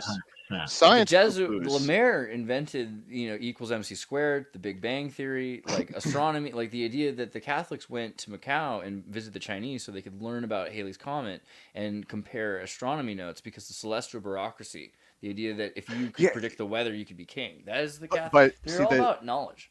The issue that I see with science is science has become a new religion, and I'm talking about social organization where it tells people how to live. And again, I don't think science should be able to say this either. And that's, for me, that's the cleft between faith, which is what you believe even though you can't prove it, and then science, which can be proved. And science needs to be a tool, right? But like right now in science, they're having this big debate about dark matter. And I just saw this thing, 70% of the matter in the universe is missing, but only if you do the math a certain way. And if you do it another way, oh, guess what? Maybe it's not. And it's like, wait a minute, you guys don't have this stuff figured out. And yet you're telling other people what Michelson-Morley, because the Michelson-Morley experiment was used to disprove ether, and there's pretty much proof of ether, so they have a lot of work to do with dark matter. But it could be, the thing with science, though, is that science is the pursuit of truth, and so truth is not just faith in an idea, it is confidence in a practice. So I can say if 2 + 2 = 4, then 4 + 4 will equal 8. And I can use that to change the world, to predict the future, to save my grandchildren, perhaps. There's reasons why religion comes out of science. And sure, we've lost a lot of the value of religion, but it's also just been shattered, because like the Jews have a really practical religion that you don't have to believe in. You don't have to believe. Most Jews I know who practice, like I have a friend who's an atheist Jew, and he won't say Yahweh because to him it's like, I mean, he doesn't believe in anything, but he won't say it because it's like a curse word, right? There's things that are ingrained, and he won't do things on Sabbath. He'll follow all the rules. Then you've got the practice of the Hindus. Their religion is about what you do with your day. Yeah, you're talking about cultural traditions, and I think one of the greatest tragedies, especially of modern society, is we don't value those. And this touches on what Blake was saying earlier, and I think that you'd said this too. Like there's no such thing as white people, and that's absolutely true. White people, as we would describe it, are a collection of people from different tribes across Europe, right? But we never got together and had a meeting. Asia. We never had a big meeting and said, hey, guess what? We're all white people. It was more like, okay, well, this group of people, tend to look like this. Yeah, there was an intellectual push in the United States to use Irish votes, and this is also where ballot tickets come from. Because at the time, you'd have to write, if you wanted to vote, you had to come with your own piece of paper and write who you wanted to vote for. They didn't supply you with a ballot, but you could go drink. And if you went and drank somewhere, often they'd give you free beer if you promised to, like there was a voting booth next to the bar, and you would take the beer receipt, which had the list of their people to vote for, and you'd put that in. That was your ticket. And so eventually this idea, well, really, we're all kind of white people, right? And they're trying to use the Irish Catholic vote because you had the Masonic Democrats, and like, well, what can we do with the Irish vote? So this created this idea, well, we have to kind of start treating Irish, but at the time, Irish people were, as you probably know, treated worse than anybody. Yeah. Well, and Italians too, right? So and Italian, what a murky term, right? Because like Croatians are Italians, we're all Italians. Right? And that's the thing. It keeps going around. And then it's like it's almost like this pay it forward with pain and hate, right? And we're seeing that in the Middle East right now, where like when we were in Afghanistan and Iraq, we were creating the next generation of people who hate us, and then they'll take it out on us, and then we'll be back there. And so it's like the only way to get it. It's like that abuse cycle. You have to break that cycle. Yeah, exactly, Tim. Trauma causes trauma, and we have to stop it. I was like the Pink Floyd poster. It's not White Floyd. You know what I mean? It's not Black Floyd either, rest in peace, but it's the Pink Floyd, because it's the Dark Side of the Moon poster, has all of the rainbow coming together through the Illuminati pyramid, making one homogenized fascist beam of light. And you gotta just flip that upside down. We gotta go back the other way. Wait, I thought you were going to tell me about The Wall for a minute. I was like, oh my God, we're in a party. We should. I like that movie. No, you can't. You cannot explain The Wall unless we're drunk. Dude, I think The Wall syncs to Alice in Wonderland perfectly twice or something like that. There's a way to do it. Every party I went to in the 90s, and you're like drunk beyond belief, and then there's always that one guy. He's like, dude, you don't get it. It's about the walls we build. Don't bring me back to 2016. Are we seriously talking about Trump again right now? When that happened, I couldn't stop listening to The Wall. I was like, oh man, Pink Floyding it hard right now. Because all the people are going to start wearing black trench coats with those little symbols. That movie's about our lives. So yeah, let me formally apologize for offending everyone, especially Blake. I know Blake is offended. You, Tim? My You're only such thought a is toxic masculine energy. You're just I know. I just don't want anyone. This goes back to the whole discrimination thing. I would love to be in a world where we could accept each other's beliefs. Tim, you just need a spiritual experience, because once you have one, you won't question you won't challenge or question a lot of what you are and what you do. I have had spiritual experiences. I've had really deep ones. So what does that lead you thinking about the connection between all things? What do you believe in something like that? Yeah, but I don't think it's something that can be put into words. It's not a words thing. God's a silly word. I give you that. God's dog backwards, and it means like holy Odin or damned Odin, right? It's not a great term. It's like a lowercase dinger deity, but like, what about, let's get metaphysical. Like, what do you think is, what's your thing? I would say, and the struggle that I have is probably the same struggle that most people have. So I was raised Christian, and I like to pretend like I'm an atheist. I think we all do, right? And then when you have a hard time, there you are on your knees praying. And and I've actually thought that to myself. There have been times, like, I'm a recovering alcoholic, and so there were times when I was like, please, and then I was like, who the fuck am I praying to? Yeah, But right, yeah, it's funny. it's and that goes to get them while they're young, because but so I've had those moments, So but you then don't I think you're praying to somebody? You don't think it's a higher power? Like you don't think you're being called to like the I obvious do, thing? but then there's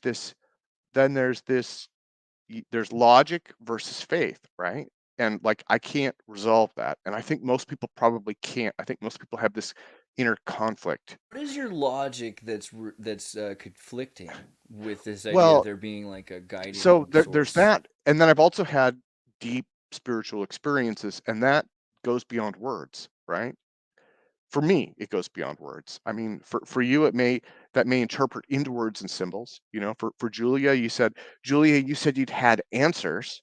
Were those answers concrete word type answers, or was it more like knowing?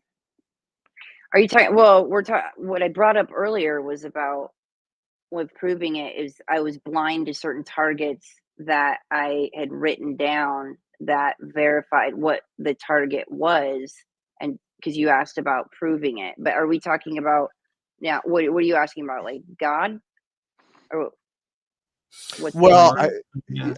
I was, I mean, yeah, I was just basically asking, like, were those experiences that you had, was it was it something that kind of came into words? Was it like a textbook, or was it more Mm. like knowing? You know what I mean? Because Oh, it's all of it. It's like it's a feeling that encompasses you that you feel everywhere.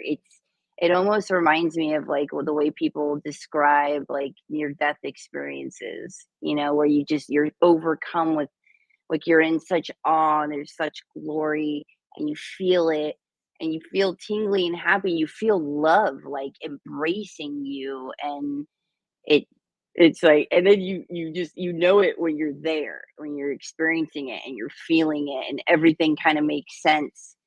And it's so interesting. I think it's the Book of the Dead that yeah, they talk about like when you go there, like when you go to certain states of consciousness or whatever, this place, like you cannot take back what you learn. Like you just seem to know all these things, but you don't necessarily take all of it back. But it is such an amazing energy It that to me seems like the experience a machine would have if it was like a CD player, and you put a disc in it and you took it out, or if you were connected all of a sudden as a phone to the internet and Uh, then you were when you disconnected. disconnect your hard drive, your like Yeah, it doesn't know external the hard things, but drive to your remembers laptop. vaguely that it had this experience, but doesn't have that data anymore to recall. So it might have some meta tags, but it might not have stored any meta tags. yeah, But that kind of calls that idea that there's this sort of energy that material matter is made of.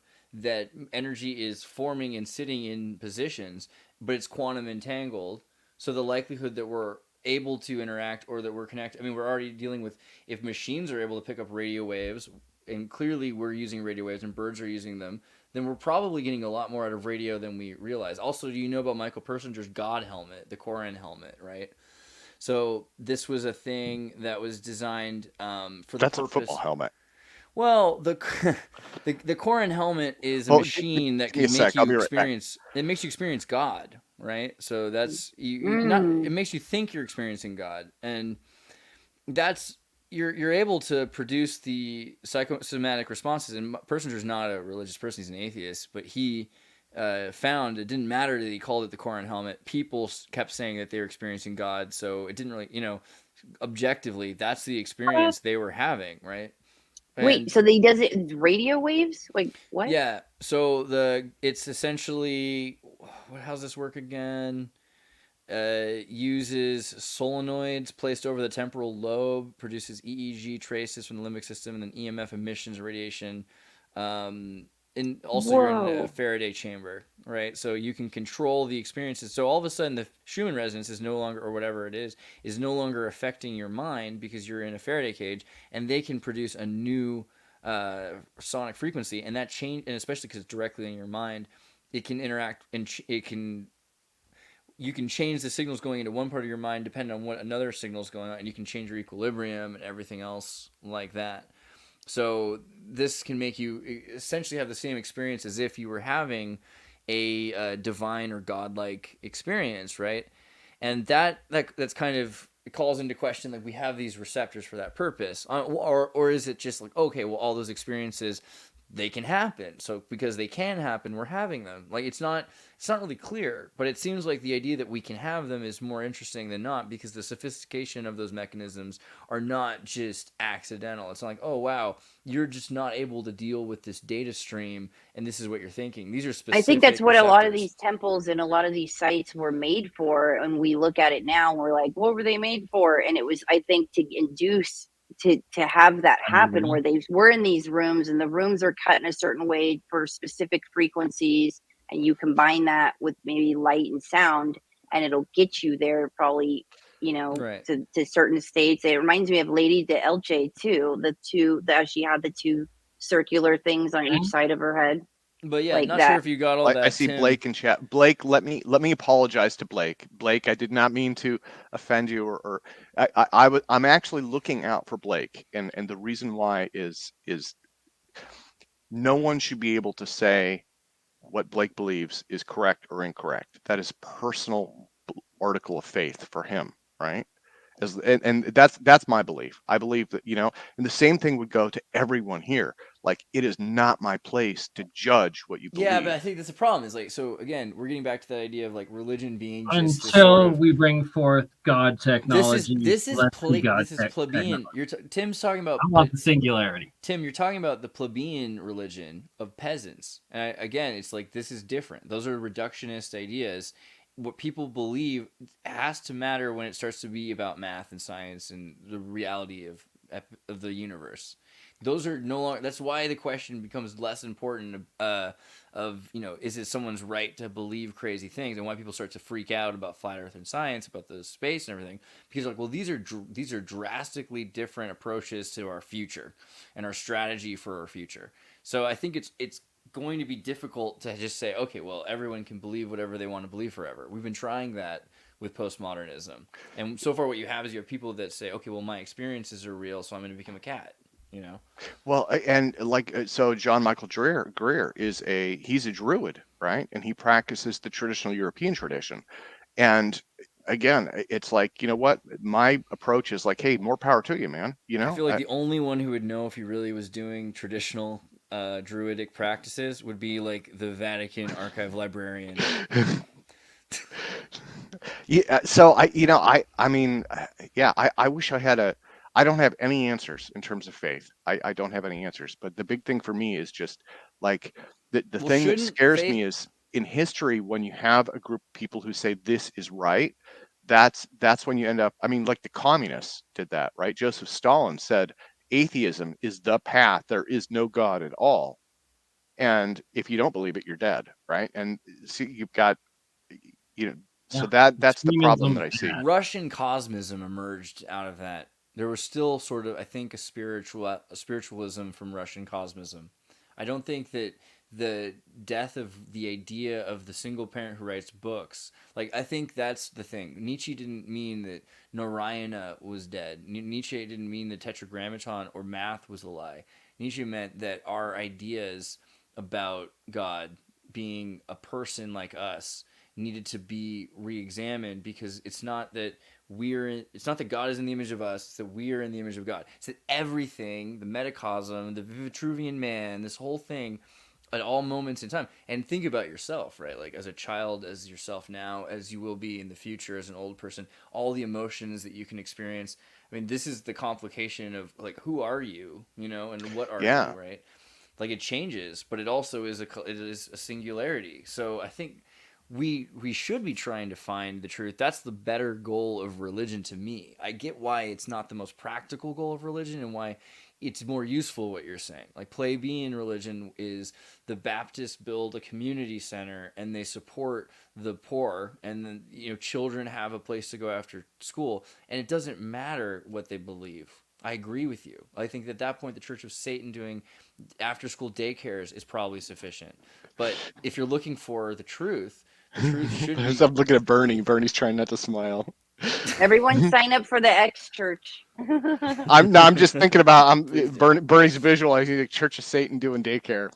Okay. They do a lot of good beach cleanups, man, and anti-bullying. I mean, it is what it is. But the idea that religion has to be helpful supplemented the idea that it didn't have to be accurate or truthful. And this is a post-Galilean issue. This idea that, well, we're gonna just stop.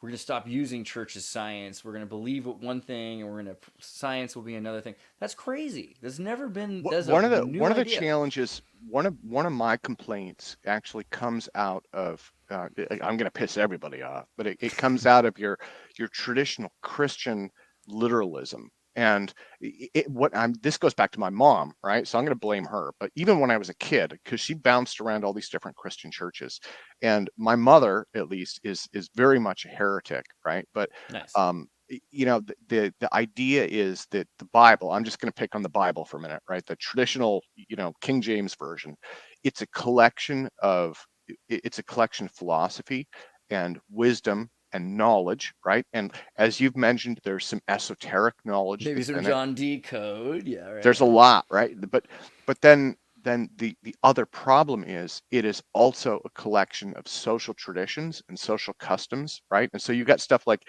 don't mix, like my mom does pottery. And one of the things that she always mentioned was don't mix milk and meat in the same bowl. Well, the reason was the bowls, the pottery and the wood, right, that they used at that time, those bowls were porous. So the milk would get into the pores and it would go bad. And when you put meat in it, it would make the meat bad. So it had nothing to do with God. It was a social tradition for like, hey, Right. don't do this. It's really important. We're going to add this to our custom. And so the challenge that I see is like modern mainstream Christianity. You've got this book that says this is right and this is truth, but the problem is they're not even really looking at where that book came from.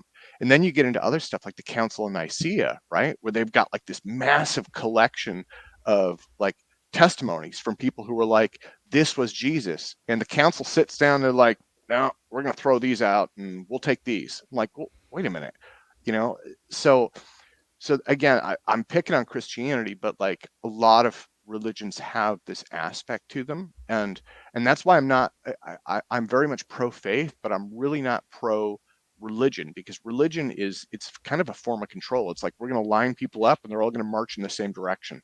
Well, I feel like the Bible is an interesting issue because it should be considered a collage, not a book. Yeah. It's got a bunch of kind of pseudo books in it, but of course those books have all been changed. A lot of them have been changed before they were translated. And you can look at Matthew, Mark, Luke, and John in the Qumran document and say, okay, well, every time Jesus is speaking in the New Testament, it's coming from another book.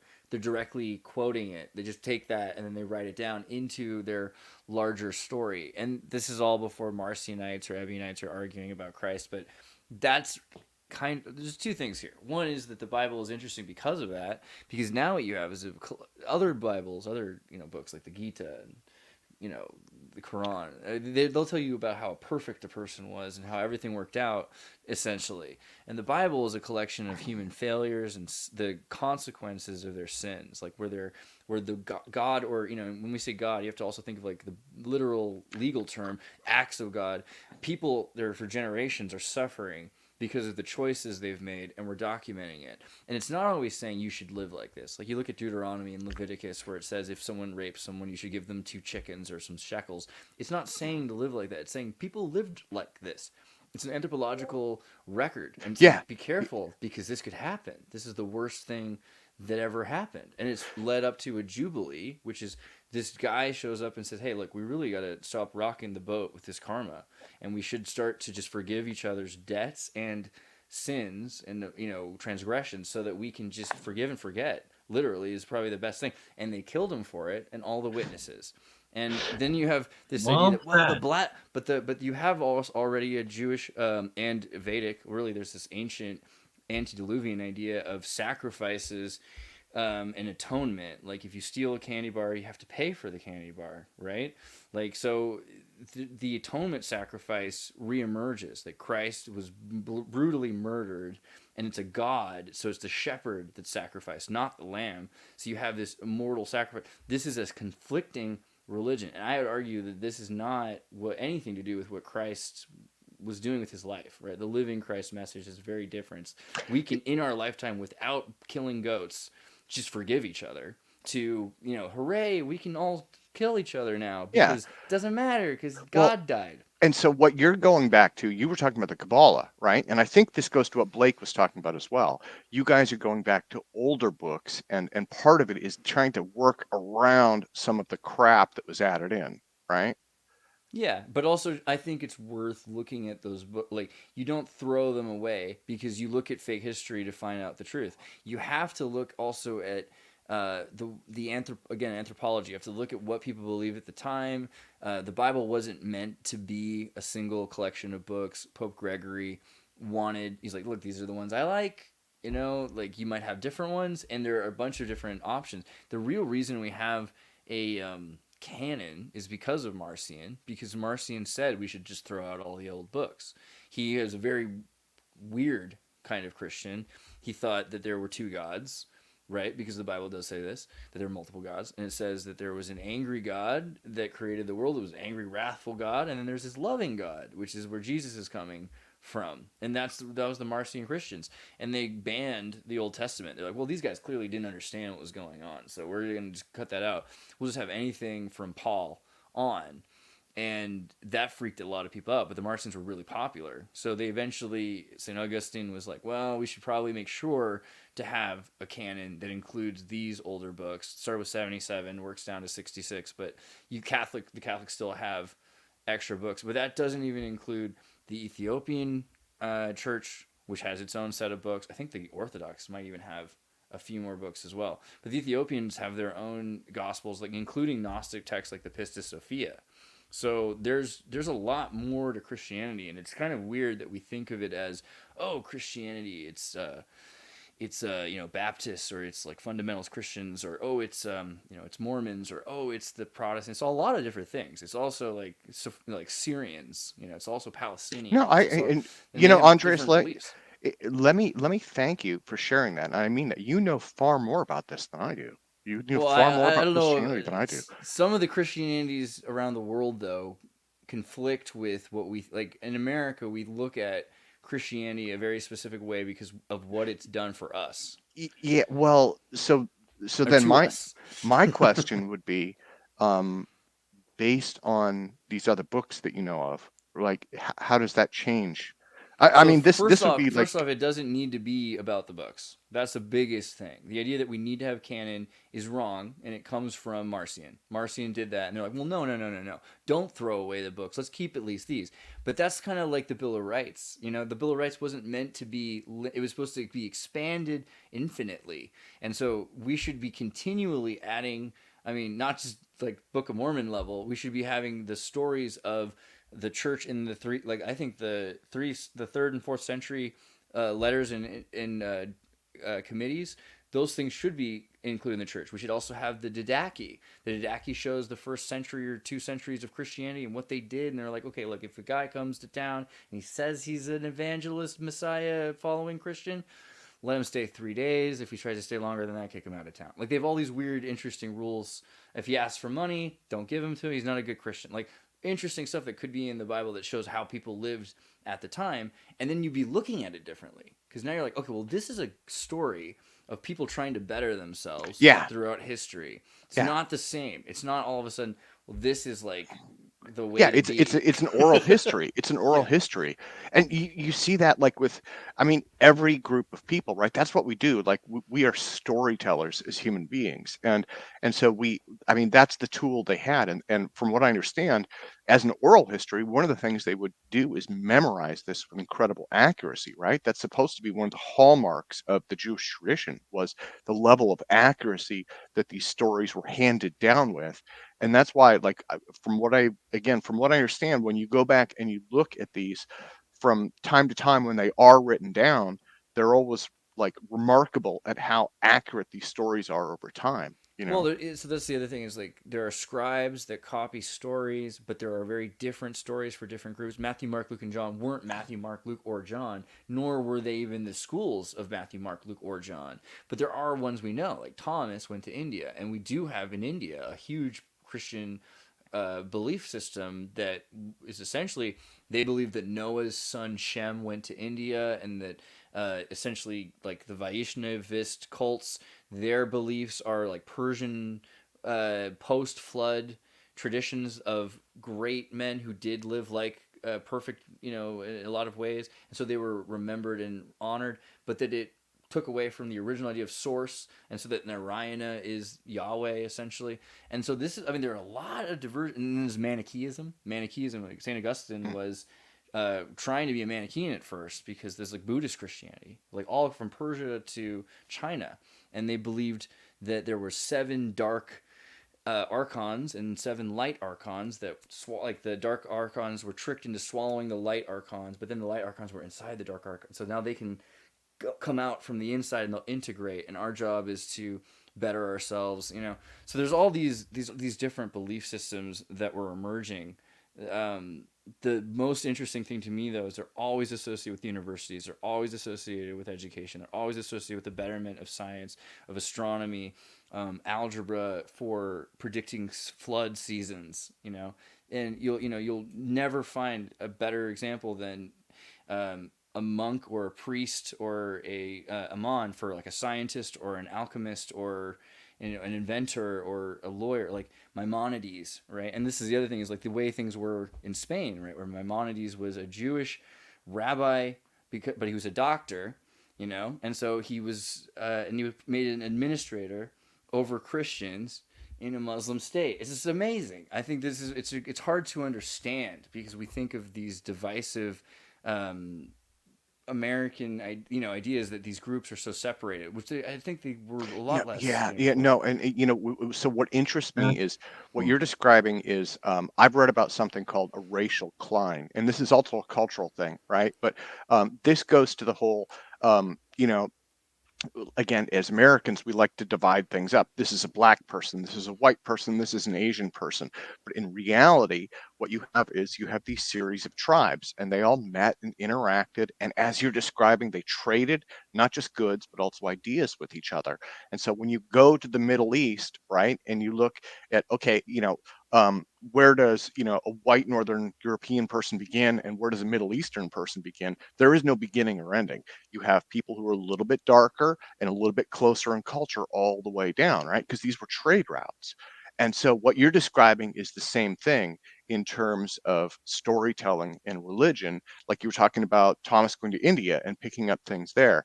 And for me, that's incredibly intriguing because then you see this cross-pollination that's happening with ideas. Yeah. Again, with education, because why would you care to better yourself or to make the world a better place necessarily? Instead, I mean, because honestly, there's examples of people who didn't. You can look in France when they, in the post Saint-Just period, started to have, even up into Schopenhauer, nihilism, and existentialism, libertine period in England, right? Like you have syphilis and fires emerging out of like the craziest of circumstances because everyone wants to experience Sodom and Gomorrah, right? But then there's a extreme lack of betterment which emerges from that because there's no point, there's no goal.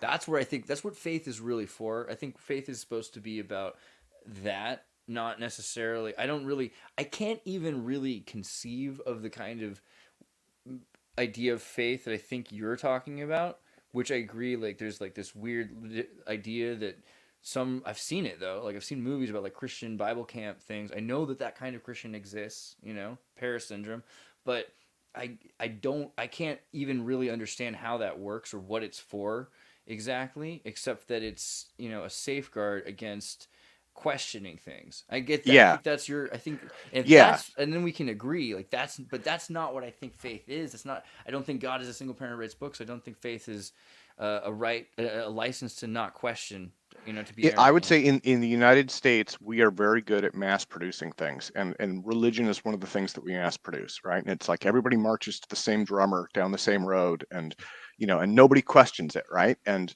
They all watch the same Jesus movie and they all feel good about things. And the problem is, I mean, it's a shortcut to thinking, like so many things, right? And it brings us back to politics. It's a structure of belief, and it's like, oh, we've done all the thinking Used to for you. divide and conquer under the name of spirit and soul, and Yeah. that we need to get back to our own understanding, our own spirits and souls, and making peace with it, and through that finding out what our own interpretations of creation and our creator are.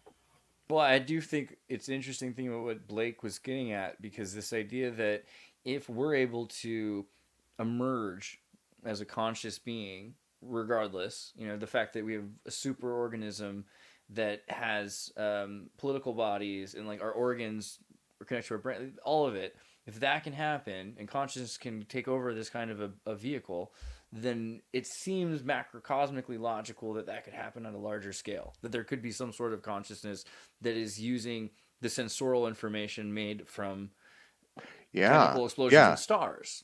Right. There could be more consciousness out there, and for that to be more sophisticated or even stacked in complexity based on the same systems that we have, either direction is interesting. It could mean that we could get someone could pick up the phone. We could get a call from the other side of the line, and that could be something more than just an extraterrestrial. Except I'm starting to like that term because it sounds so much more like what they mean when they mean God. They might be, maybe extraterrestrial is just the term for the thing that is broader than the terrestrial, right? Yeah, and that's kind of where I'm at.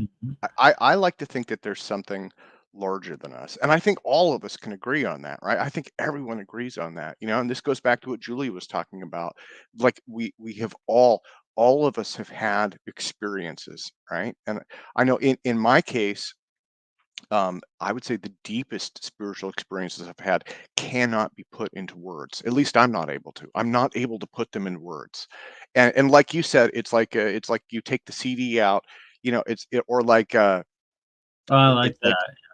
or like like I hate to use this example, but it's like you get stoned, right? And you have something happen when you're stoned. You can't relive that unless you're stoned. You can't go back to it. It's like it happened, it was real, it meant something, it was really deep. I kind of get it, but I can't go back to it because I'm not there right now. Do you know the Boltzmann brain hypothesis? Can you pull this up, Bernie, for a second? The Boltzmann brain thought experiment suggested by Ludwig Boltzmann. And by the way, look at this beautiful man. But Boltzmann said, as an Austrian physicist, they all looked angry back then. I think it's a lot of coffee. You have to understand, it's the Turkish coffee from Vienna. It's changing them. That he said that would it be possible that it might be likely possible for a single brain to spontaneously form in a void, complete with memory of having existed in our universe, rather than for the entire universe to come out in the manner cosmologists think it did. But sort of this interesting concept that if we're talking about quantum physics and entanglement, that anything can happen and that everything's emerging, then is it fair? Are we trying to say that in a complete vacuumous void, do you believe it's possible? Like, I mean, not saying probable, not saying that, but possible at all for a full brain to emerge, right? And with all of the memories that having existed in the universe. Well, actually, it's possible. What you were saying a minute ago, actually, and I don't have knowledge on this, but I mean, I did some interviews on the Global Consciousness Project. You know about that, right, Andreas? And this goes to what you were saying. And then I did one on actually exactly what you were saying about superorganisms.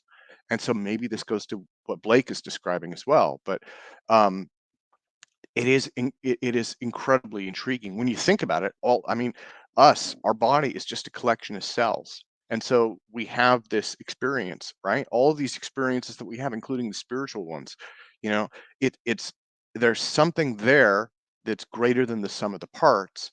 And this Gaia hypothesis, right, or agora, which is what the author was calling it, is that as human beings, especially using the internet, we are greater than the sum of our parts, but we don't necessarily see it the same way our cells don't see it, right? Like our cells don't necessarily know that they're cells, at least all the time. They're just kind of doing their thing, being a cell, but they're part of something larger.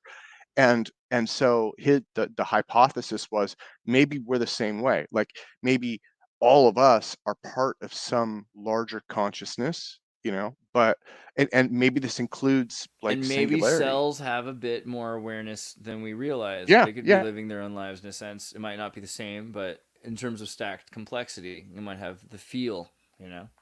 And then the other thing that he was getting into was these superorganisms can be, again, like you were saying, stacked complexity. You can have superorganisms within superorganisms, Totally. and then another part that he didn't, and this again, this was my brain spinning. Another part that he didn't get into was, okay, is the internet a nervous system for this? Because it's so new. Because he was only thinking, like he was thinking of beehives and stuff like that, right? So he's like, okay, you see how bees use chemicals, and chemicals are like hormones for the superorganism, and all that kind of stuff. Um, my thought went to, okay, so now we use the internet to speed up this communication. Maybe if we are a superorganism, maybe it's just gotten smarter. Whatever we're part of. I don't know.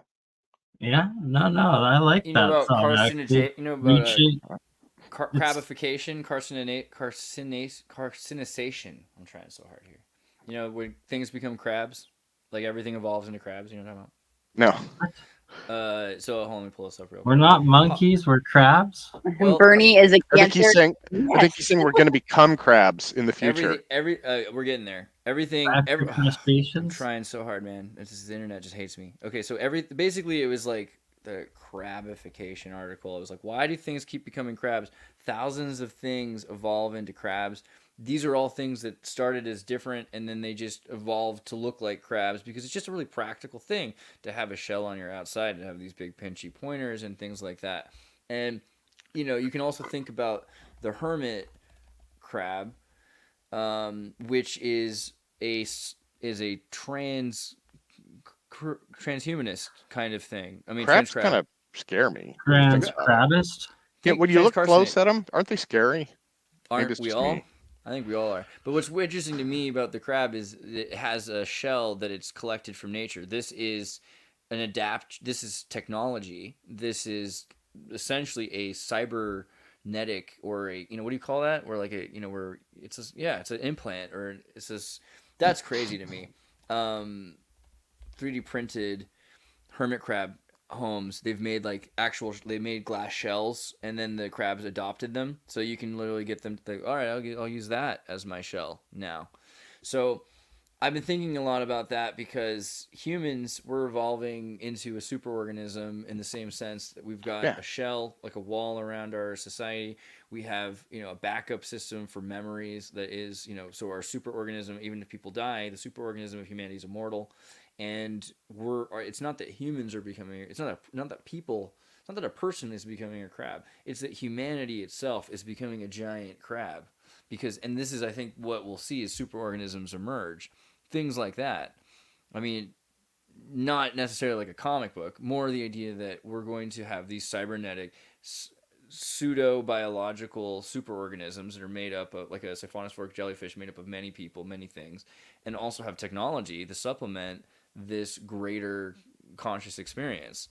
So we're going to see, something that is a lot like a god, at least what we've defined as a person who is immortal and omnipotent and omni-aware, and all these traits that we've defined for heaven and God and things like that. Those are just little, what's that called, where you're like running in like a track and you have to jump over a hurdle? Those are little hurdles.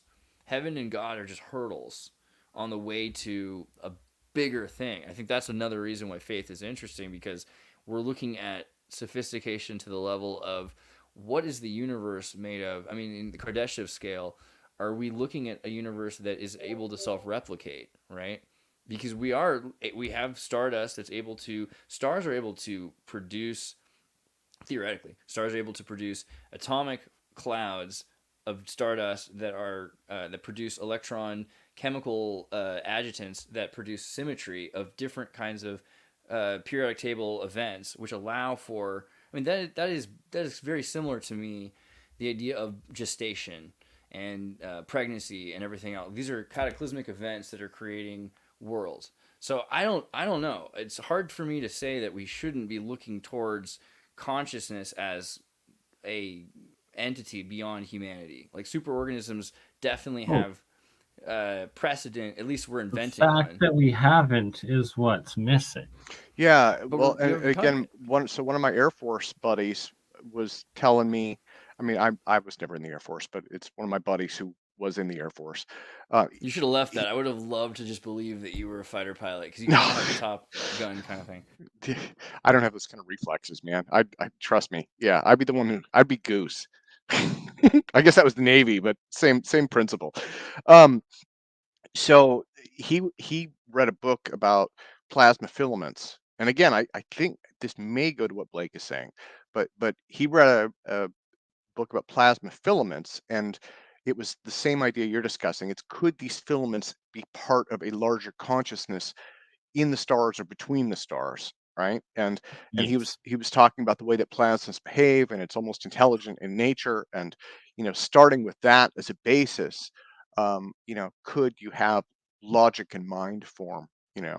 And then you've got like Roger Penrose, I believe, and other folks, and that I think their idea is that consciousness never goes to zero, which I thought was also interesting. I think that's Penrose. I think it's Hammeroff and Penrose, right? It's so in that model, the human mind has the majority of consciousness, but your arm has a little bit, and your fingertip has a little bit, and and your computer mouse has maybe a tiny bit, and then space itself has just a tiny amount, right? So I mean, I don't know, different ideas, but it all goes to what you're saying, is that there's something larger that we're part of, right? That's what it comes down to. I'm sorry, guys and girls. We are almost 4 hours 4 hours is in pretty now. based. I'm pretty proud Well, of it. again, Yeah. let me apologize for offending everyone. Tonight's my night to offend. Oh, So all good. No worries. Discussions. And Blake, if we you're hope listening, I give you props. I give you props. the fact that it Blake, didn't we love you. murder and like killing one another because we discussed politics and geopolitics and then religions and theosophy for 4 hours and still all here smiling like that's a miracle. Here's right? my Like, picture of a superorganism, like the Earth evolving into a crab. Check it out. Very sweet. crab world Crab world. Crab World. There you That's go. what's gonna happen. from Just crawl around with a big Earth as its shell. That's coming. Is it Plus, just it me, or- shows you the environment we live in. Like, you're gonna need big claws and a shell to isolate. No, the whole world will be this. The It whole looks world will like be a one giant crab. face hugger, doesn't it? I'm the only person who makes that association. They're like giant face huggers. Dude, I don't know. It's There's some creepy. Starship You're never Troopers gonna sinks see going a on here, that's crab for sure. the same way again. Dude. Ugh. Oh, It is crabs. good. It Crabs, is. man. Is that an Aztec crab? That's a cool crab. That's a scorpion crab by the Yeah, looks and there's of like it. a temple. I like this one better because it's like kind of like a Buddhist mecha crab. I'd worship Really? that crab deity. Yeah, but this is Well, I more don't think you'd have a realistic. choice. He looks pretty Cancer. pissed. You worship him or else, Dude, right? he's swole. He's very swole. Super crab. Oh, Right, it's like like- super crab. See, because he's got like a little chest plate. That's clever. Chad Something crab. comes. We're all worshiping the crab. And on that note, thank you all. Ciao.